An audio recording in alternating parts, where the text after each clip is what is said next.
Good evening, ladies and gentlemen, mothers, fathers, daughters, sons, brothers, and sisters. Welcome back to the final round of the VMO TCUK 2024 Championship. It's a shame that it's got to come to an end because the season has been absolutely superb and going from strength to strength as the rounds have gone on, but all good things must come to an end, as they say. My name is Chris Buxton. I'm one of your commentators. Throughout tonight's festivities, we head to Brands Hatch for the second time this season, but this time for the full GP layout. We started the season with Brands and we are ending it with Brands. And what a superb layout for touring car phenomenality. That's a word now, I'm copywriting it. So then, joining me in the commentary box, glad to say, back to my side, Alex Newman. Welcome back, Alex. I think we're in for a good one. I say it every week and I don't apologize for it either. Good evening, Chris. It is, again, very sad that it's finally the final round. It feels very surreal that it's the final round because this has spanned, what, 6 months now? Something like that. Yeah, something like that. I've lost count. But it's always, as you just said, every good thing comes to an end. But we do see it's going to be one of the smaller grids we see here tonight, which could be a blessing as well, being such a technical track. But apparently from Tom, who's in production today, it's very close for the pole position in qualifying here for today's race. There it is. So we started back in June with Brands Hatch Indy, and we see the season out on the full GP layout. So yes, we will be looking at the qualifying results very, very soon. And at the end of tonight's broadcast, we will be speaking to our new champion. And oh God, that is close. Look at that. 0.006 of a second. Jordan Richardson in the Vapor Shield Civic from Tom O'Leary, who I think was quite late in joining qualifying as well, and co, who have clinched the team's championship as well for this year. So Tom O'Leary second, Matt Richardson, Dan Herlock are double champion, because again he was champion last year and he has claimed it again this time around on row 2. Luke Mitchell for Drake, superb effort there in the 21. Callum Cripps joins him on row 3. Jeff Fournier and Callum Wilson on row 4. Cedo Vaya and Thomas Mould on row 5. We're only just over half a second back at that point. Jack Nichols and Ben Willis will have row 6. Bruno Reynaud and Tom Hackett have row 7. Matt Allinson and Cameron Brewster on row 8. Chris Shepherd, Sam Downman, row 9, with Ty Cuthbert and Alan Smith rounding out the grid back to 20th position. May well be a little bit less in numbers, but that is not going to dilute the racing whatsoever.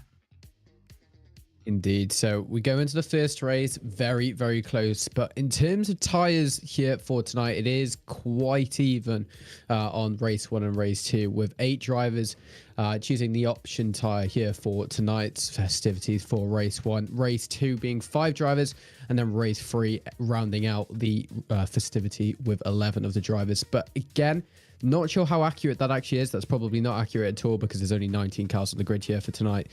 So those numbers are quite inaccurate, actually, speaking of it. I think those counts that you've read out include the 5 unknown ones, I think. Oh, so, yes, yes. Yeah, that's what's caught you out of the year. 11 plus 8 plus 5 is not 19. Yeah, it includes the 5 unknown ones. So I was looking at it as well, thinking, hang on a minute. So the drivers that are using their option tyre for race 1 are Matt Richards, our pole sitter, Luke Mitchell, Scott Mitchell-Malm isn't here. He's oh no, never mind. He is listed as a no, so ignore that. I think that might be also upsetting the count because there's some drivers that aren't attending tonight. So Matt Richards is definitely running his. Luke Mitchell is running his. Jordan Richardson is running the option tyre. Tom O'Leary. So several of our front runners are using the option tyre in the first race. Bruno Reynaud is running his, and Tom Mould also on the option tyre. So even though strategy is key, sorry to interrupt there, but even though strategy is key, even though most of the titles have been read out already, both Richard Co being the Constructors Championship and Daniel Hillock being the Drivers Championship, the Independent title is still on the line here. If Cedo Wire finishes 5th or above in this race, race 1 here, he'll be able to claim the title as his. So there's still stuff on the line here for tonight for the championship. So it's not going to be all of that much of a boring race in terms of suspension. True indeed. So then, I've just had clarification on this. I did get this wrong last time. And the option tyre is the softer compound for this event.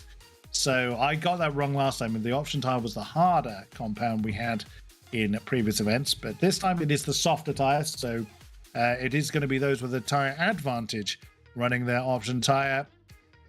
We will see if that transpires into success or failure. Now, I've been spectacular at calling the tyre strategies completely wrong, and I'm looking forward to doing exactly the same again. Brands Hatch GP then, Alex. Now, I think it's fair to say you and I have not always seen eye to eye on certain tracks. And although we both do quite like this circuit, we don't necessarily like it in exactly the same way. For instance, as the camera now cuts to, we've actually just got over the start finish line. We're actually staring at Graham Hill Bend. But Paddock Hill Bend, turn 1, is my arch nemesis of Brands Hatch. You don't see it quite the same way. Obviously, it's still a challenge. You're making it sound like I could do it easily with my eyes closed. It's still a challenge of the corner, but I've done this circuit multiple times now, but just because it's one of the British tracks in ACC, set course of competition, I know. So it is a track that's repeated quite a few times, but compared to the corners that you like, we have very, very different preferences in terms of corner types, I guess you could say. Yeah, that works. Yeah. So Paddock Hill Bend is not a favourite of mine. So a bit of an off-camber right-hander. I like Sterling. So it's a bank left-hander. Perfect timing, voila. As the camera cuts. I did not script that. I didn't know that's where the camera was going. That is Sterling's. I love that corner. It is a great one. And it leads into this particular part through clearways and down to Clark Curve to complete the lap. You're less of a fan of that particular stretch. I don't know why. I just don't like Clark Curve. It's obviously an iconic corner, but I just don't think it's that interesting. I know corners don't have to be interesting to be a racetrack for Snetterton, for example. But you had to go there. Yeah, I just needed a way to put at least some hit on Snetterton. Yeah, you had to throw some shade on my beloved Snetterton. You had to do it. Well, so can't get it your own way all the time, I guess. Fair. Can't argue that. I would criticise Anglesey, but only because it's the only track I know of in Wales. But I think that's the wrong end of Wales for you. You're South Wales, if I remember correctly. So yeah, completely wrong end of the country. So we're just waiting for our drivers then to get into session, and we'll get our first race of the night underway. As Alex was saying earlier on, the overall championship may well be sewn up, but there are still positions to be had. There's still championships to be sewn up. We have the Challenger Cup as well. We haven't touched on too much. These are drivers that joined the season without a win before the season began. Now, that has pretty much got a three-way battle for its victor, which is between Gianmarco Fiducia, who is not here and did somewhat declare a couple of races ago that he wouldn't be here for tonight. Cido Vaya is next in line for that, along with Callum Wilson. So that's going to be, you could say on previous form, that's going to be quite an ask for Cido Vaya to fend off the advantage of Callum Wilson. You know, Callum has got two wins to his name, where Cido Vaya's got, yes, a few podiums, but hasn't got on the top step, but does have a few more points over Callum Wilson. So he could well secure both the Independent and the Challenger Cup on this event. We will have to see. So the field now being led away on their rolling lap. So there goes Richardson in the Vapor Shield Civic with Tom O'Leary in the, will be newly crowned team champions, the Richardson Co. Racing BMW right behind. So who is going to be, is any particular car going to be favored here? Is it going to be the Civic? Is it going to be the Beamer? Well, we will have to see. Again, I usually get this, that particular count, usually that particular declaration completely wrong. I wonder whether, some cars will do well. We've just seen there is Dan Herlock. May well feel a bit of pressure taken off his shoulders. He secured the championship. He had one hand on the championship quite a while ago, in fairness, but with a bit of a drop in form from the second race of Snetterton through Donington, and it was mixed results in the first part of Silverstone as well. That may have kind of put a bit more pressure on his shoulders until he then secured the win, the final round of Silverstone last time out. They then secured the championship by over 90 points, 92 points indeed, to his name. So he cannot be caught. But the battle for second is still quite strong between Tom O'Leary, Matt Richards, Callum Cripps, and Jean Marcovici is not here. So 3 drivers could well be fighting for that second place in the championship. Indeed. So speaking of championships as well, Wire has quite a big task to try and bag it on race 1 here. Currently in 9th, needs to be in P5 to win the Independence Championship here for tonight. So it's still quite a big task for him to do, but I reckon what we've seen with Wire in previous races, especially I believe last race as well, absolutely on fire, brilliant at attacking, but also really good at defending as well. So might be able to do that, but again, it's 3 races, so a lot of opportunity for Wire to actually try and bag that championship. Very, very true. So then, as the field work their way towards a lot of tyre warming going on from the BMWs. Oh, certainly the BMW we can see. I'm sure everybody else is giving it plenty. The Vapor Shield Civics are again very, very close. So we're going to get their names the wrong. Well, I will probably get their names the wrong way around, as I tend to do. So lining up then for the first race of the night here at Brands Hatch GP. Who is going to come victor for the second spot? Who is going to claim the Independence and the Challenger Cup? Only time will tell, and away we go. Not a great start from Richardson, a fairly decent start from Richards. Tom O'Leary caught slightly napping. The BMW has to close off Dan Herlock hard as they come into Paddock Hill Bend for the first time. So it's the 2 Civics up front, then a pair of BMWs, a good start from Luke Mitchell as well in the Dre Racing Cupra. So lots of side-by-sides, as you would imagine, of course, coming into the first braking zone of Druids, down the hill towards Graham Hill Bend once again. Lots of side-by-sides. Cedar Vire trying to improve his position, but Callum Cripps, and he's gone wide onto the grass. Does manage to keep it going, but that's going to cost him valuable positions in his challenge for the Independence and the Challenger Cup. That is not what he needed. So Cuthbert also having a tiny bit of complex there going into Surtees, almost going free ride there, but we do see a bit of a disappearance of a car there. Hopefully he's able to reconnect in time before any sort of incidents happen, but we do see Cedar White now going free rides, going in to what is now going to be Hawthorns, now going into as well Westfield and Dingledell, I think is how you say it, sorry. But we also do see unfortunately one of the Cupras going in to Hawthorns, but was able to recover it nicely there, but we do now see as well, I believe that's going to be Thomas Mould behind him in P. What P are we? Yeah, P. Oh my days. That is trouble. That is a big off for Jack Nichols. Just a tiny bit of tail let go on him. I mean, bear in mind, these are front-wheel drive cars, so that wasn't power that did it. It's the tail let go at the wrong moment that sent him careering towards the wall. Jeff Fournier challenging Luke Mitchell for 5th position. RSR versus Drake as the first lap is completed. It's Vapor Shield 1-2 at the moment. We'll see how well they can hang on to that particular position. And there goes Fournier on the inside line on the way up towards Druids. Came up through Pilgrim's Rise. Now down the hill once more. Graham Hill Bend greets him. So this is a wonderful circuit. The undulation is absolutely wonderful here at Brands Hatch. And there are several places where the heavy horsepower hitters can really get the horses galloping, and still plenty of opportunity for the nimble cars to use their advantage. Matt Allington is in amongst the battling. He's got who's he got right now? So right behind Allington is Willis and Ty Cuthbert. Ty Cuthbert started at the back of the field, I think he did. So he's done it pretty well to make up some positions. Then right behind Cuthbert, you've got Shepherd and Brewster that are having an argument. Chris Shepherd fending off the advances of, oh my goodness me, that I think was Sam Dowman going for a bit of an excursion in his Civic. My goodness me, no matter where you look, as we love in touring cars, there are battles to be found.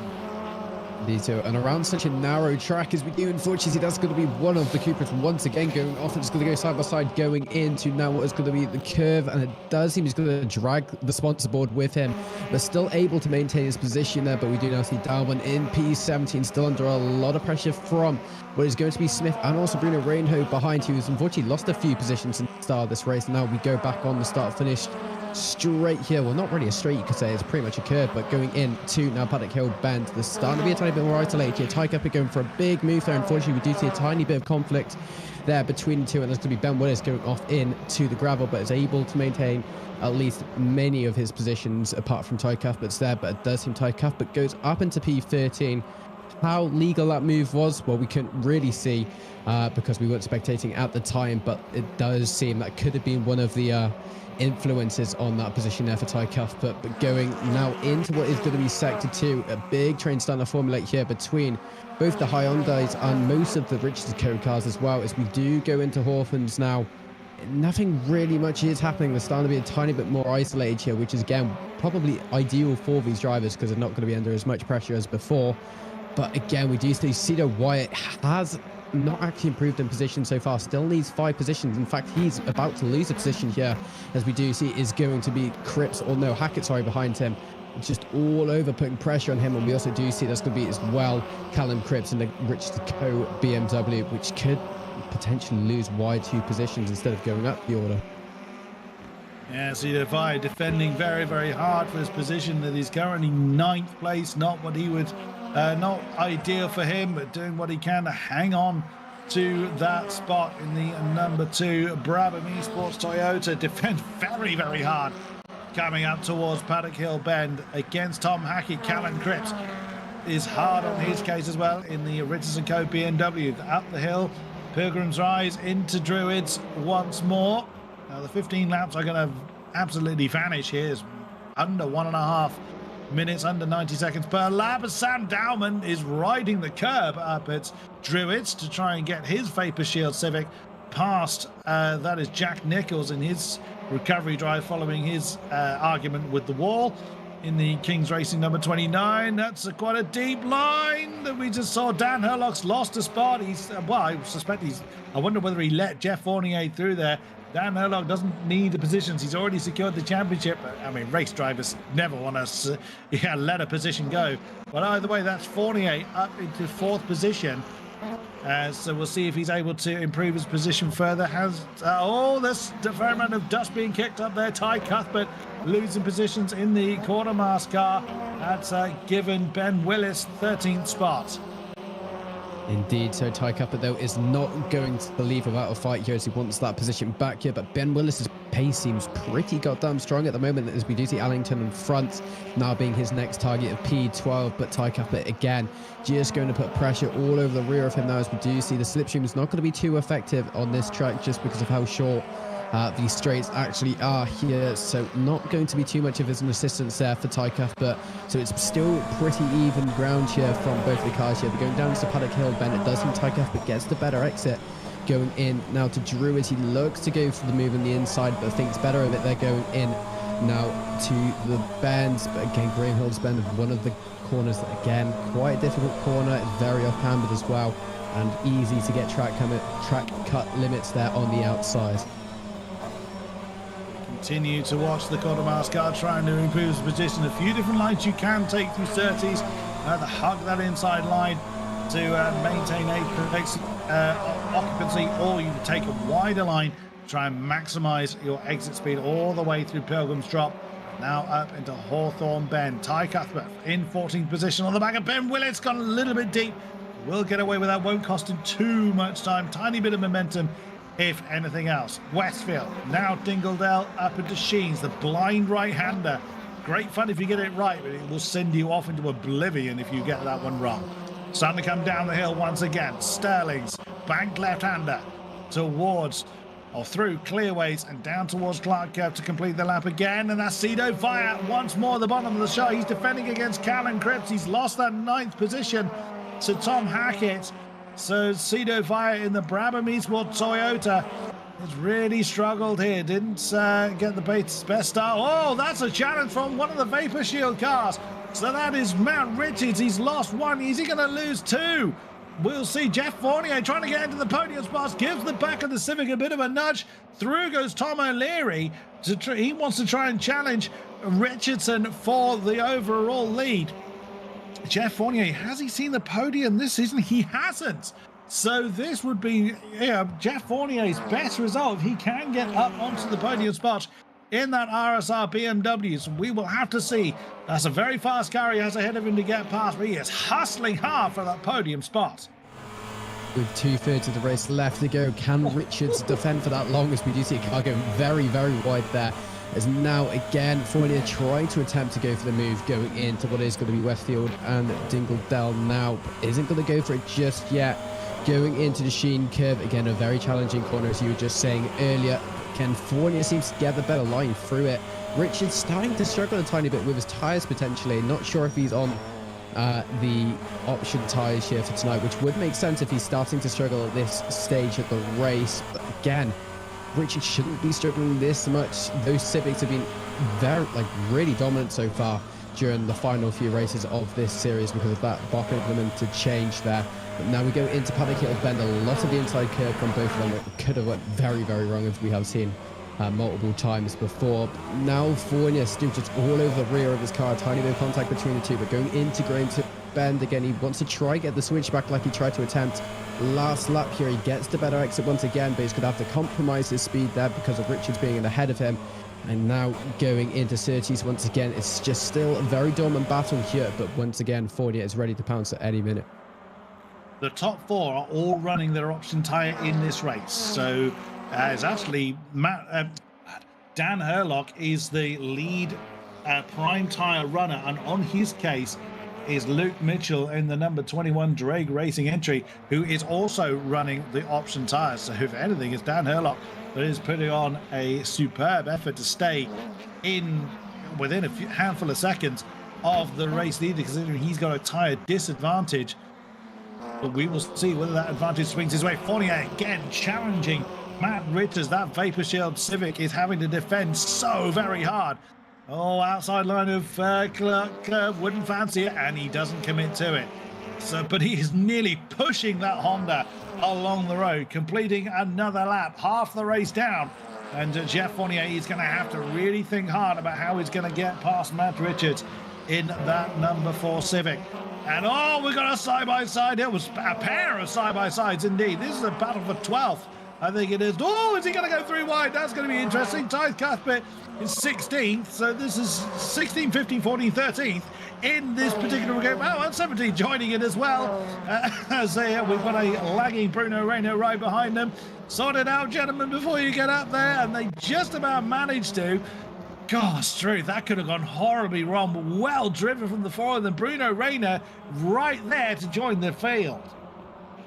Cuthbert not going to be too happy though, losing a few positions because of this huge battle, but again still not over, half of the race left to go as you just mentioned earlier. But he wants to try and reattempt to get this move back done on Shepherd there in the RSR BMW. But we do also see what is going to be Ben Willis ahead of him, just starting to create a tiny bit of breathing space for himself going into sector 2 here. Ty Cuthbert going in now into Hawthorns, still too far back to even think of going for a move here, but we do actually see now Shepherd's getting a tiny bit up close and personal there with Ben Willis, so lost a lot of time there actually going in to what is going to be the Hawthorns. Now we go in to Westfield, Dingledale and the Sheen curve, and we do see Chris Shepherd going very, very sideways now. That's going to be Ben Willis and Ty Cuthbert both off going in to the Dingledale there, so I'm not sure what happened actually going into that corner. Both cars spun coincidentally at the same time, but there didn't seem to be any contact.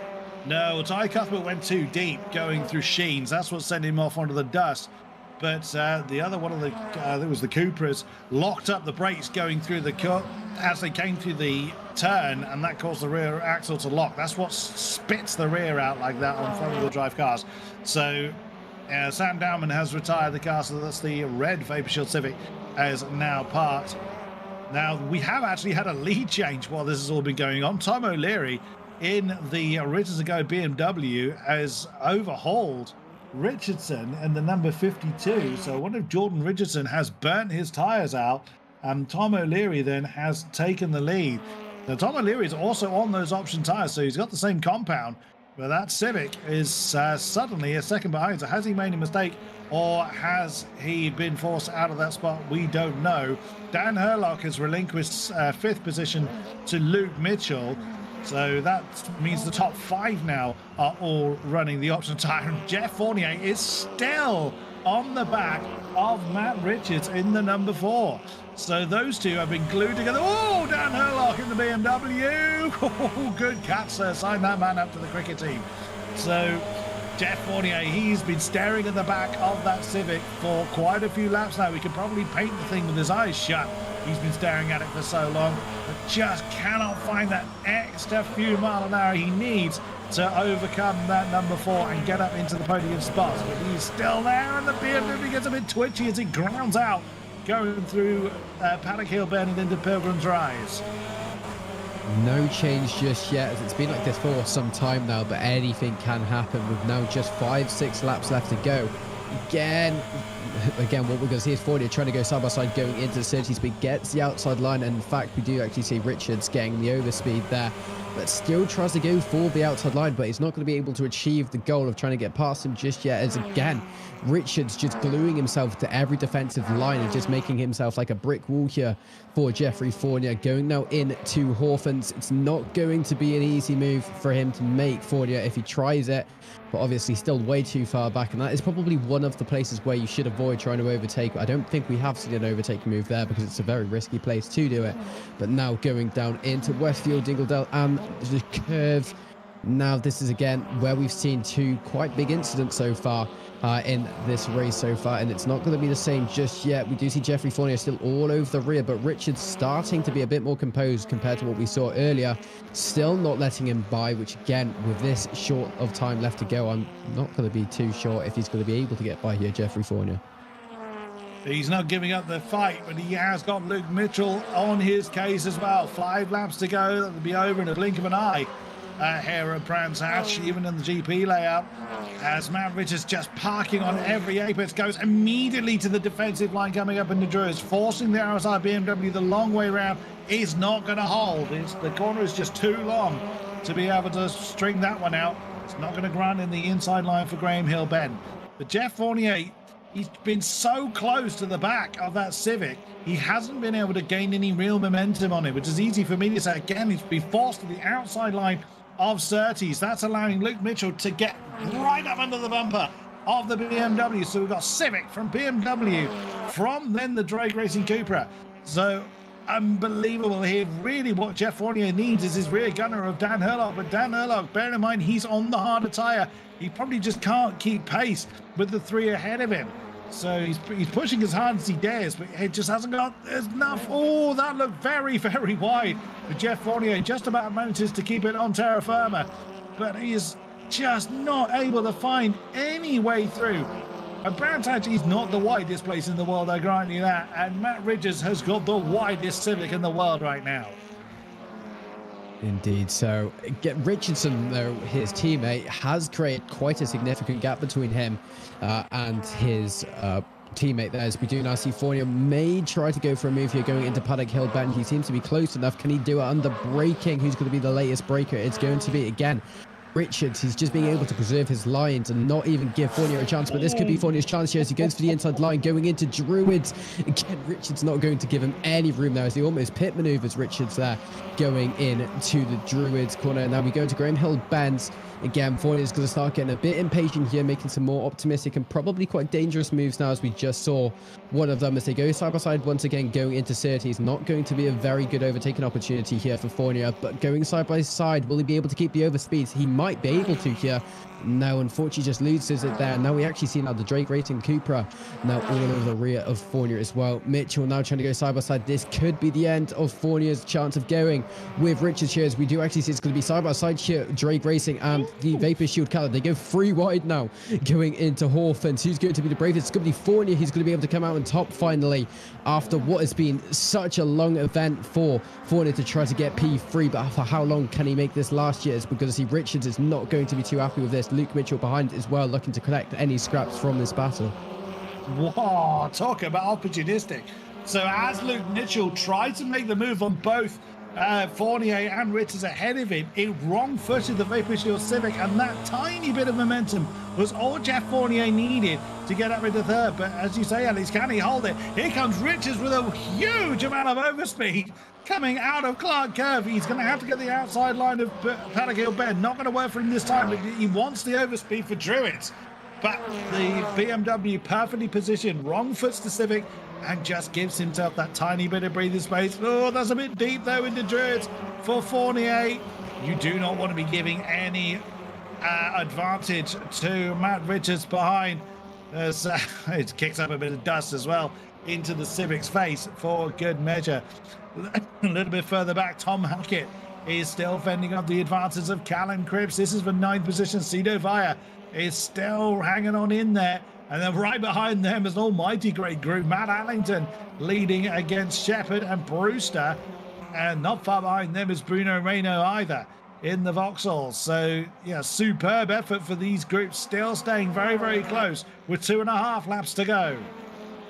Indeed, so going back on board now with Richards, who's unfortunately been demoted to P5 here. Mitchell's been able to get by as well, quicker than what Fournier was able to do here, but Richards' tyres probably starting to feel it now, especially with him being on the softer option of tyres. Again, now with Mitchell wanting to try and gain as much time as he can on Fournier here, but it's going to be quite difficult to do that in a lap or so that he has left of racing here for race 1. But it has really changed our views on what could happen with the independent title here. Wire being now in P11, they did P5 to bag it into race 1, so it definitely keeps up into the air now for these drivers for the independence title here. But again, Wire still can win it, but it's just going to be a lot more difficult now with one of his opportunities gone here. Callum Cripps in P10 being able to overtake Wire in a previous lap now, trying to put a tiny bit of pressure here on what is going to be Thomas Mould as well, as he goes for the inside line going into Druids, puts Mould off guard a tiny bit.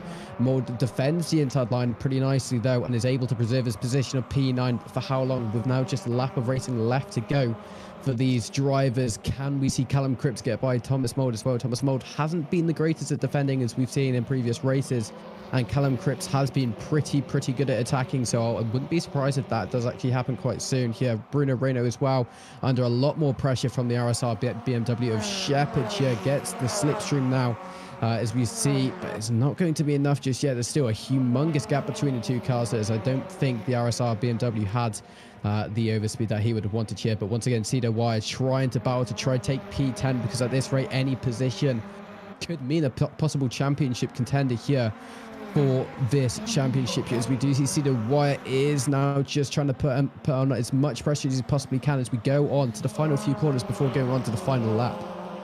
That he does, piling all the pressure he can on Callum Cripps to get himself back inside the top 10. That was Chris Shepherd kicking up a bit of dust at the bottom of the shot there. What can Cedar Vaya do? He's still doing what he can to try and secure the independence and also the Challenger Cup. So see if he's able to do so. Won't do it this round. He will require some points needed in the remaining races of the night. Final lap for our first race here in Brands Hatch GP, as Tom O'Leary in the lead. Richards & Co. BMW 4.5 seconds, nearly 5 seconds ahead of the Honda of Jordan Richardson. So a superb effort there. Got himself into the lead and has just danced off into the sunset. Kept his tyres fresh. And it is a day to remember. The Richards & Co. Racing BMW team have secured the team's championship for 2024, and they are celebrating that in style. Coming through as Sheens once again, still kicking up a bit of dust for good measure, through Sterling's, and kicking up a bit more dust, flirting with the grass at every opportunity. Down through Clearways into Clark Curve. Your winner for race number 1 here at Brands Hatch GP is the Richards & Co. BMW. Flash of the lights as well, don't blame you at all. Tom O'Leary takes the win, and well deserved indeed. Being chased home was Jordan Richardson. Jeff Fournier was right there. Jeff Fournier scores his first podium of the season. Luke Mitchell 4th, Richards 5th, Dan Herlock in 6th position. Callum Cripps trying to get the outside manoeuvre on Cedar Vire, can't quite do it. Wilson 7th, Mould 8th, Cedar Vire holds on to 9th position in the end. with Callan Cripps 10th and a side-by-side over the line as well. Matt Allington and Cameron Brewster for 11th, 12th. Bruno Reyno finishes in 13th. Chris Shepherd 14th. Ben Willis down in the 15th in the end. Ty Cuthbert 16th with Jack Nichols 17th. Tom Hackett crosses the line in 18th with Alan Smith rounding out the field in the remaining Cupra. Whoa, what a way to kick off racing here at Brands Hatch GP. And we have another 2 races to which to enjoy the action here. Indeed. So even though we're on a smaller grid than usual, it still provides the best racing in sim racing here. And we do see now going into race 2 shortly could obviously show us what the championship for the independents has to offer, because obviously Cedo Y has now been demoted to P11 for the second race instead of P9, so it's going to be even more of a task for him. But going on to the provisional results here, Thomas O'Leary taking P1, followed then by Jordan Richardson in P2, Jeffrey Fournier P3, Luke Mitchell in P4, Matt Richards P5, Daniel Hillock in P6, Callum Wilson P7, Thomas Mould in P8, Cedo Wire in P9, and Callum Cripps rounding out the top 10. There we go on to P11, going to be Matty Allington. P12 is going to be Cameron Brewster, Bruno Reinho in P13, Chris Shepherd P14, Ben Willis P15, Ty Cuthbert P16, Jack Nicholas P17, Tom Hackett P18, Alan Smith P19, Samuel Dowman rounding out the top 20 there. And then finally, just a few more cars. Oh no, actually no, I keep forgetting this is a smaller grids. That's habit for you, isn't it? Spoiled. So then, for those unfamiliar with the format, where have you been? You've missed a great season of racing. Once tonight's done, go back and watch the other ones. You will not be disappointed. So race 2, the grid is formed by the finishing results of the race we have just enjoyed. So, and then our third race of the night has the random reverse grid element. So a number between 6 and 12 is randomly picked by production, so in the background. And that number of grid positions from the finishing results of race number 2 will be reversed for the grid of race number 3. And that always generates some amazing action. We'll get to that when we can. So, race 1 done. Now, the tyre allocations, of course, will be different. Those that have run their option tyres in race number 1, as is the norm, cannot run those option tyres again. So not many running them in race number 2. Who is Chris Shepherd is running his, Jack Nichols is running his, and Callum Wilson are the only drivers that are present with us that are running their option tyres. So the grid, the field may not shuffle too much. We've got a greater contingent of drivers running their option tyres in the final race and the reverse grid race of the night. So this is going to be down to less to do with tyre preservation, I think. Because I think what shuffled the field a bit more, particularly towards the top end in race number 1, were those that pushed their soft tyres a little bit too much, then really fell away. Not taking anything away from Tom O'Leary's win. That was, a well-deserved win. He managed his tyres perfectly well. But I think that the Civic may well have just been slightly less kind on its tyres. But we will see, because they are now going to be running the prime tyre, which should last, 15 absolute flat-out laps. Indeed. So it's been quite rare to see. Well, at the start of the season, I should actually add first, the BMW was absolutely dominant. We saw, I believe, up until round 5, it was winning and practically taking up every podium spot on the grid for most races during that first to 5 rounds. But this Civic has started to show its strong points around certain tracks, but the BMW just seemed to dominate there. Again, Tom O'Leary being such a capable driver behind the wheel as well, just was able to preserve his tyres a lot more than what would have Richardson was able to do.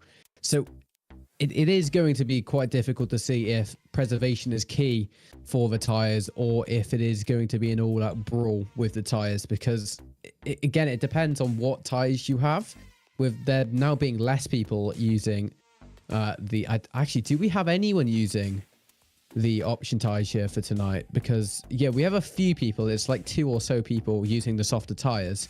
So that is going to be showing us who's going to be the faster ones at the start of the race. But is it going to be the same going into the end of the race? That's going to be the question.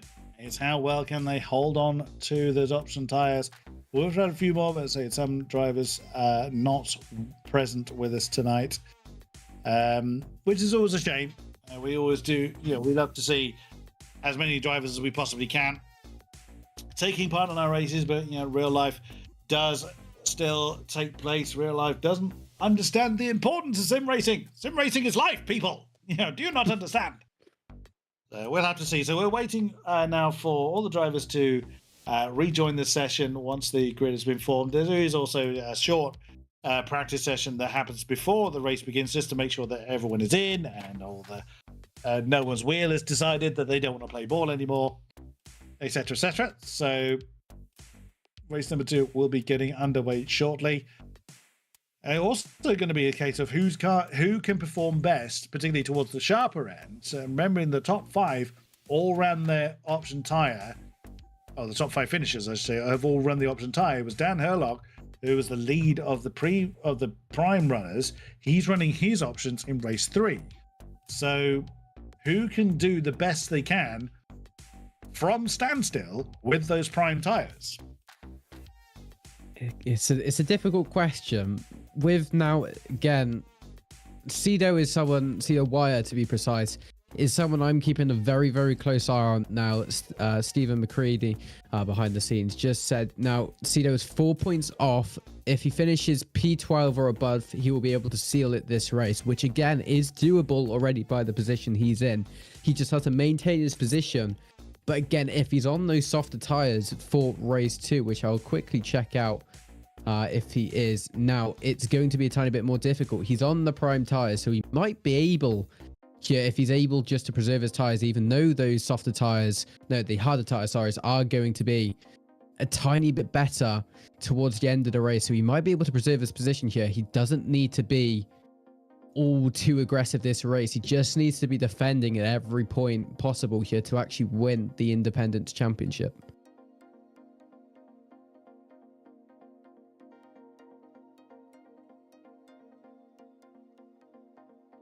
Not sure what's happened there, but as well as that, apparently we have had a Challenger Cup update as well, so we'll find out what that is very, very shortly as well. So we're getting very close here to go race 2. We are going to have one extra driver here for race 2 onwards, which actually, ironically, he did just do a chat message there. Adam Christopher will be joining us from race 2 onwards, so that's going to be another driver who will be participating in tonight's festivities, which will make it even more interesting. He hasn't qualified or done any practice, apparently, so that is definitely going to be interesting to see. And he's using a Silverstone setup, so that's going to be another thing that's going to be very, very interesting. I can tell you what happened there. I was talking into a muted microphone. So well done. I mean, that's probably one of the, that's like commentators 101, isn't it? Make sure your mic's not muted. Hey ho, that's what happened there. So Silverstone setup, why not? Depends which version of Silverstone you're talking about, though. If you're talking about GP, I think you'll be fine, because that's got a fair amount of twisty bits and long straighter bits. If you're talking more national, that's kind of much more right foot than anything else. So, hey, we'll see. It's still going to be fun to see how Adam Christopher does. So, yes, so Cedo via them with potentially one hand on the Independence Championship, but still has challenge from Callum Wilson. So we will have to see if there is so how this race goes as to what the outcome is for the Independence Championship. The Challenger Cup, beg your pardon, not the independent one. That's the Challenger Cup. So that is for drivers that take part in this season without a win on previous seasons, which, strictly speaking, Gianmarco Fiducci is actually still in the lead of. Despite the fact that Gianmarco Fiducci has 5 wins this season, he didn't have any because this was the Veloci Aces' first season in this series. So that is why Gianmarco Fiducci was eligible for the Challenger Cup, which he still leads narrowly. So we'll have to see how that transpires. So, one good finish over the remaining 2 races will seal that point, that position away for Cedo Via. So just looking at the points as they're being given to us, it looks like it's 246 points for Fiducci, 243 for Cedo Via, and 232 for Callum Wilson. So, that is so close. Callum Wilson can do it. He's going to need a bit more luck on his side. Cedar just needs to stay consistent. But one tiny mistake, as we saw repeatedly, particularly at Sheen's curve, can just completely throw it away. Yeah, I'm trying to do some maths in my head. I'm not going to say which maths because I don't want to make myself look like a fool if I'm doing it completely wrong. But it is going to be interesting, especially with Fiducci leading one of the championships, which could obviously change if everything happens in a different way for race 2 and race 3. However, Fiducci, who's actually not been here for the 2 rounds, and he's still that dominant as you were just mentioning in the championship, it's crazy to me. And how he's still being able to be so competitive in a series that he's inactive in currently. So it's nuts to me to think of that. It's like the Max Verstappen of sim racing. I mean, that is one way to look at it. Absolutely true. But I mean, a lot of that is helped by the fact that Gianmarco Fiducci, got 6 podiums out of the first 6 races. 3 at Brands, 3 at Silverstone. Half of those were wins. So he built up such a points advantage. Then kind of undid that with wasn't with us at Thruxton. Really did not do well at Donington. Wasn't with us at Oulton Park. Then won twice at Croft. Another podium at Snetterton. Another podium at Donington Park GP. And then that was his final race. Sadly, he didn't finish in. So that kind of really high level of general consistency has helped Gianmarco Fiducci stamp his authority very early. I mean, early on, I thought he was going to run away with all the silverware, but then, a couple of no-shows, and suddenly that brought everybody else back into contention. However, we will see, and we will have to wait and see. Hopefully, we'll be moving to the second race very, very shortly. I understand that the practice session is now concluded, so we will be getting on with the job very, very soon. There we go. So now we can talk through the grid. Still 20 cars, even though Adam Christopher has joined. So we have lost one. I think it was Sam Dowman. Yes, he was having connection issues. That's why he's opted not to continue. So then Tom O'Leary has Jordan Richardson for company on the front row. So Honda alongside BMW on the front row. Jeff Fournier for RSR has got Luke Mitchell in the Cupra for Drake Racing next to him on row 2. Matt Richards and Dan Herlock on row 3 with Callum Wilson and Tom Mould on row 4. Cedar Vire and Callum Cripps have row 5. Matt Allington and Cameron Brewster on row 6. Bruno Reno and Chris Shepard have row 7. Ben Willis and Ty Cuthbert have row 8. Jack Nichols and Tom Hackett row 9, with Alan Smith and the freshly rejoined and without any practice and without a setup, it would seem, Adam Christopher will take on the final spot in the Cupra. Okay, so can Tom O'Leary make it 2 for 2 for Richards & Co., or will Richardson, who can be absolutely incredibly fast in that Civic, as we've seen time and again, just consistency has let him down. Now Richardson doesn't have a win, several podiums, but not a win under his belt. Could today be the day? It's hard to tell. I'd hope so for his case. The other purposes, hopefully not. So again, you have to stay unbiased to keep everyone happy. But I would like to see it happen. Just again, as well as that, the Richards & Co. cars, they're so iconic now in the TCUK series shirt. It's just, again, lovely livery, and you always see them being very, very consistent in their positions. So without a doubt, that's why they're in the positions they're in the championship and how they've won the constructors, just by how they've, well, not just by how they look, but obviously the drivers behind the wheel, sorry. But they're just brilliant cars and brilliant drivers as well, who have been able to bag that championship so early. Yeah, fair point. Well made. So then, it's the Drivers then make their way to the grid for the second time of asking. Race number 2 here at Brands Hatch GP for the final round of the championship. The top silverware may well be claimed, but there are still plenty of positions to argue for. Race number 2 for these drivers. A bit of a creep there from Jeff Fournier, and away we go. That's a terrible start from the RSR BMW. Already Fournier. Oh no, that's someone into the wall. That's Luke Mitchell. Oh no, from such a strong starting position, he's turned into the wall. Jeff Fournier is down into 6th position. We didn't quite see the entire outcome of that one, but O'Leary with Richardson, Dan Herlock already up into 3rd. He's challenging for 2nd. The champion had an absolutely amazing start, and he's got himself a bit of breathing space to himself and the next pair of RSR BMWs, Callum Wilson and Callum Cripps, in hot pursuit. A little bit further down, Chris Shepherd into 10th position with, that's a Matt Richards who's had a terrible start right the way down into 11th, being challenged by Ty Cuthbert for 12th. Oh my goodness, a chaotic start for some. Indeed, so it is still going here as we do see it's going to be, I believe, Bruno Rinho going side by side there, going into the right-hander, and again, still being able to keep it in one piece as well, which is very impressive, especially through a corner like that. Now going in. Yeah, again, it's quite, for some reason I'm finding it very hard to see something.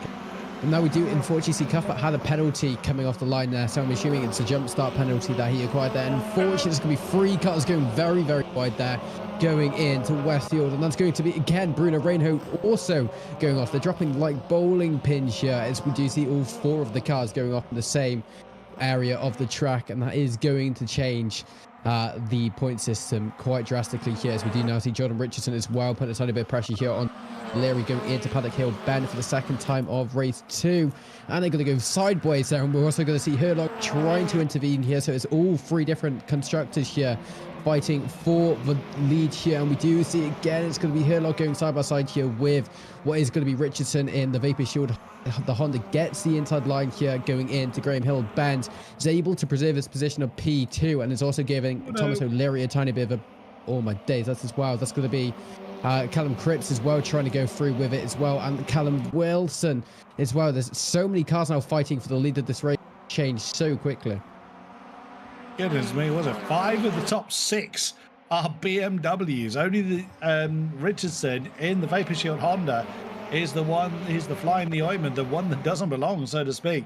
But my goodness, I know Dan Herlock likes a loose BMW, but good Lord, that thing is dancing all over the place. He has lost that 3rd position to Callum Wilson at present. Also 5 of the, big about 3 of the top 5 are Richardson Co BMWs. So again, a strong representation for them up top. That's again their strong consistency is what has secured them the team championship. Coming through Clark Curve once again, Dan Herlock, you see the picture-in-picture, the driver's eye view from Herlock from the RSR BMW, gets the overspeed through Clark Curve. Does he get it done in time? Just about. Gets the racing line into Paddock Hill Bend, and back up into 3rd goes the champion. For how long? Because we've just seen so many battles here at the top 5-4 position here, so it might not be for that long here, as we do see both of the Richardson Co cards, Wilson and Cripp, looking to try to take any scraps from any battle here ahead. We do now see the top 3 is starting to become a tiny bit isolated from one another. We do see Thomas O'Leary doing what he did in race 1, starting to create quite a big gap for himself, but we do see Richardson doesn't want that to happen. He's trying to trace him down as we speak, but we do see Callum Cripps getting a tiny bit of grass there going into Surtees, but is able to keep it in a straight line, as we do see he's now going to try have to fight with his teammate, and the one thing you don't want to do is again crash out with your teammate. And we do see Cameron Brewster as well in the Drake Racing Cooper here, now going side by side here with Cedar Wire. Cedar Wire needs to stay in P12 or above to seal the championship for himself here, as we do also see as well now not a brilliant start there for the Drake Racing car of Brewster, as he tries to make a move there and almost loses the position to Shepherd as well. Shepherd goes to the outside line, isn't able to make it to stick yet, but he has the inside line going into the curve. Is he going to make any sort of difference to it? No, he is not. He's going to stay behind, but for how long? We do see going back to about 4 P3 here. It's going to be between Daniel Herlock now and Richard Coe, but Daniel Herlock spins it, unfortunately, going into Clark Clerve. And that's going to be the end of his race here, and actually races, unless he's not going to be able to make it back. I kind of saw that coming, really, as you had an Richards Go BMW on the grass. My goodness, look how that has condensed this particular field. Matt Richardson, we're looking at... Oh, no, he's been spun up into Druids. That was Tom Mould he tangled with. Oh, my goodness, it's getting a bit desperate out there, getting a little bit too much elbows out for these touring cars. But yeah, that was somewhat unfortunate with Dan Herlock tangling with, I think it was Callan Cripps in the Richardson Co BMW. I kind of saw it coming though, unfortunately. Not necessarily for Dan Herlock to spin out like that, but I did think that there was going to be certainly impact between the two with how the Richardson Co BMW was on the grass. But that'll be up to the stewards to decide if there is any penalties due. But what that does do, though, is put Cito Vaya, with all that, up into 4th. So now he is knocking on the door of a podium. Bearing in mind, it's Callum Wilson, the main challenger that he is keeping his eye on for the Challenger Cup, as Wilson having a go. Now Cameron Brewster can't get it done, but he's also got Chris Shepherd and Jeff Fournier in the RSR BMWs right behind. Indeed, so and now we do see as well Callum Wilson wants this position as quickly as he can to try and fight with Wyatt, who's actually been promoted up into P4 because of that conflict that we saw earlier. So that is definitely brilliant for him and the championship title. But we now need to see now if Wilson will be able to get by Brewster here. They go side by side going into Druid. He has the inside line, so it's a pretty easy move for him to do. But we also do see this going to be one of the RSR BMWs. So Shepherd trying to have an attempt on him as well, but we do see Callum Wilson being able to get that move done very quick and easy there. But we do see Chris Shepherd's also going to have to try and attempt his move going into Surtees here. Not going to have the speed he wants, but going into Surtees, he has the inside line, a brilliant overtaking opportunity for himself, and he gets the move done. And we also see again one of the other RSR BMWs of Fournier also trying to have a go on him as well, as again he's going to go side by side going down into Hawthornshire. This is a very difficult corner to do overtake on. Will he be able to make it stick? Yes, he will. That's going to be a very unfortunate there for Brewster, losing so many positions in a short period of time. Oh, someone's had that bravery bells. Jeff Fournier on the outside line of Hawthorn. Oh, he got it done clean, but Struth, that took some doing to get that position. Well played from Cameron Brewster to defend it as long as he did. I really thought that was going to stay his way, but either way, Jeff Fournier had other ideas and claims that 7th position for RSR at present. Tom O'Leary doing Tom O'Leary things up front and just running off into the distance. 2.3 seconds his gap over Jordan Richardson. Callan Cripps in 3rd, and there's a challenge at the bottom of the shot there going on for 10th position. You've got Matt Richards in the Civic trying to overhaul Tom Hackett in the Hyundai, the lead of the Hyundais, but not able to do so. But as now Jack Nichols in the Ford gets right under his rear wing, and he drags with him Adam Christopher, who started at the back of the field, apparently with no practice on a Silverstone setup, and is nearly in the top half of the field. So that is a pretty good and an impressive performance from Adam Christopher. Now we're going to have to see how long that lasts for, because we've seen this many of times, people being such a high order and then unfortunately crashes out. Hopefully that doesn't happen, but we've seen it way too many times for be an anomaly now. But we do see now Callum Wilson trying to go side by side with Cito Wire once again. He gets the inside line. Cito Wire doesn't really have to fight for this position, really, if he wants his championship. It's best if he doesn't fight for it, for the risk of not being able to compete in the championship contendership. He goes very off there, unfortunately, but is able to preserve at least one position. But it's again having a tiny bit of conflict going in to the curve, the student curve to be precise. They go side by side once again. Cito Wire down into 6th position, still has 6 places of grace periods for that championship here. Again, we're going to see the RSR BMW of Fournier trying to have a go on him as well, as we go back on board into the start finish straight, and unfortunately Cito Wire goes down into P7 from that one mistake. Well, that's getting very lively for Cito Vaya. Also, Cito is not on his option tyres, whereas Wilson is. So as much as the Brabham Esports BMW tried to defend that position, he was at a disadvantage before it even began, as Callan Cripps thinking about an inside maneuver coming up to Surtees, does not commit to it. The Vapor Shield Civic giving what looked like he was giving us a flash of the lights there. Yep, hello to you as well, Jordan Richardson. As the Honda tries to shut the door, but he's going to get cut underneath by the Richardson Co. BMW. Callum Cripps gets that inside line. Unless that flash of the lights was Richardson indicating that Cripps can have the position, I'd be surprised. It could well be that yeah, we didn't quite see what happened there. Maybe there was an altercation between the two as Cameron Brewster gets the inside line on Cedo Via going through Westfield. And that is 7th position that goes to the Drake Racing Cupra. Indeed so, but it's still not over just yet. Cedo Y wants to try and at least gain this position of P7 back here. Brewster having to fight for his life basically to keep this position. Quite a big gap in front of him as well, so there's no advantage over any sort of slipstream for himself here. Brewster's going to be under a tiny bit of a disadvantage here from that perspective here, but going back down to P10 here, Matt Richardson, the Vapor Shield Racing Honda, now in this little sandwich of cars. We do see him now going into turn 1, not going to be able to make any sort of move just yet, but he wants to try and get Hackett's position of P9 in the Hyundai.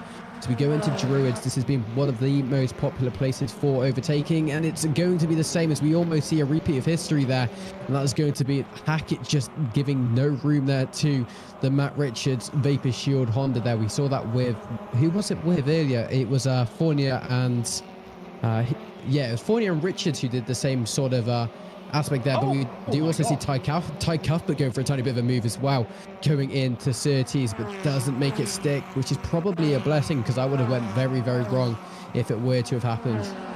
There's Adam Christopher that was trying to make the move and has actually lost a spot due to as Dan Herlock then capitalizes on the wrong-footed Quartermaster Cupra as and then kicks up a whole heap of dust in Alan Christopher's face as a result. So that 12th position then puts Dan Herlock. Oh, he's going to go for 11th then. He gets the inside line on Jack Nichols. That's a brave place to get the move done, but does manage to do it with a wiggle at the tail from the number 1 BMW, and that is 11th position. So that puts Dan Herlock in reverse grid contention. Bearing in mind it's a random allocation, so we don't know how many of the top 12 will be reversed until such time as that random number is chosen. Chosen by production, it's chosen in the background, so no one can bank on that. No one can think I'm just going to sit here in 12 or what have you, knowing that I'm going to start in pole for the final race. They can't take that risk, because if they finished in 12th and only 6 of the top 12 are then reversed, they have still 12 cars ahead of them or 11 cars ahead of them to then have to overhaul. So we'll see how it goes. We switch back to Dan Herlock still with his rearview mirrors full of Ford of Jack Nichols. He's getting the speed he needs on Matt Richards ahead of him. Almost hits the back of the Honda as they come through Surtees. Remains where he is for now, but he is really trying to push in the second half of this race. Again, we do see the two cars, the RSR BMWs of Daniel Herlock, who, as you were mentioning, is in the potential plays for a podium spot going into race 3, but obviously that reverse grid feature being very, very randomized. It's the really cool thing about this series is you can't just rely on being in P11 and expecting to be in P2 for the second race, but Ty Cuthbert gets a tiny bit too. It's the second twice. Oh, that's Christopher, unfortunately. Sorry. Christopher just unfortunately getting a tiny bit of the grass on the outside line and just going into the wall, unfortunately. We've seen that twice there with the quartermaster cars. The first time with Ty Cuthbert, but this time being Christopher going into the wall and definitely going to sustain quite a bit of damage to the front end of his car there. Unfortunate, the wall is usually going to win that particular argument. So Adam Christopher continuing his merry way. See what he can do. It drops him down to 14th place. As a shame, he was looking potentially at a top 10 finish in this race, but still a third of the race to go. Tom O'Leary leads the way by 3 seconds as the next Richardson Co BMW has a look on the inside line coming through Surtees. Can he get up into the podium spot? Callum Wilson makes the Civic run a little bit too deep, and that is up into third for Callum Wilson. He got the momentum, got the overspeed, and he got third place. That is beautiful, because that's now a top 3 for Richardson Co, which again makes my point very clear on how consistent these drivers are. Obviously, there's still 5-6 laps left of racing for the race number 2. So if they're able to make it a 1, 2, and 3 for race 2, that would be very, very special for the Richards & Co. Racing team, as we do now see Chris Shepherd as well not wanting this to happen here, as he's trying to get past Richardson's as well. But if he spends too long battling with Richardson, we're going to see Callum Wilson starting to create quite a bit of breathing space for himself as well, as we enter on into lap 11 now, and now all of these cars are just starting to separate a tiny bit, but these two aren't, as we do see Chris Shepherd going for the outside line and going into Paddock Hill Bend. Is it going to work for himself? Usually you don't have enough space going on the outside line here, but again he was able to do the switch back there and gets the inside line positioning for Druids, but both of them gets a tiny bit too loose there going into Druids, causing both of them to lose time down. We're actually going to see now Callum Wilson with quite a significant amount of breathing space here going into lap 11. I think there was impact between the Honda and the BMW there, as Shepherd was trying to get himself back onto the racing line and just unfortunately caught the back of a Jordan Richardson Civic. Either way we look at Matt Richards in the Vapor Shield, the second of the Vapor Shield Civics, down in 10th position. Tom Hackett already ahead. Dan Herlock directly behind. The picture-in-picture is riding on board with the number 1 RSR BMW as they come through Pilgrim's Drop and into Hawthorne's Bend once more. Now, is the Civic able to do anything as the picture-in-picture switches to the 10th place car and gets close to the back of Tom Hackett? No room to make a maneuver here. Gets very up close and personal to the back of the Hyundai. No room to make a move, and Dan Herlock could be potentially thinking about a maneuver here. Gets right under the rear wing of Richards, but does not commit to the move just yet. They are running out of laps. They want to improve their position. They have not got long to go. Tide Cuthbert has parked the quarter-mast Cupra.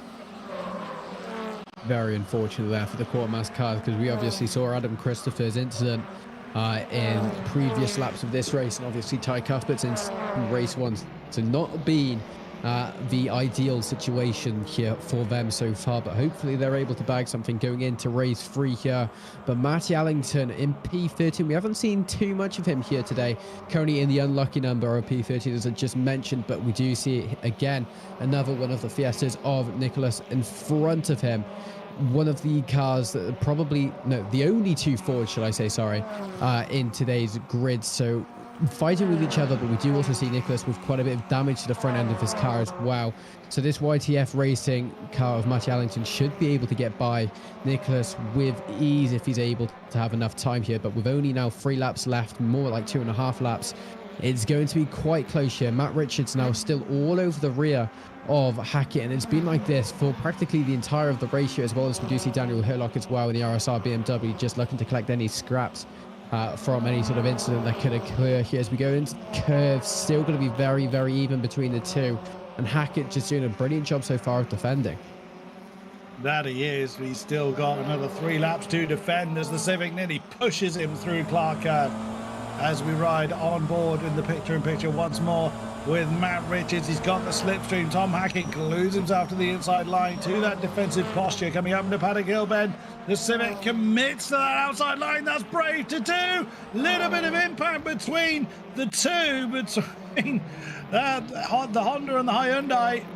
And that is the Hyundai back through the inside line coming through Druids. Dan Herlock tried to keep the momentum going, had nowhere to use it. So Matt Richards has got to do it all over again to try and get that 9th position.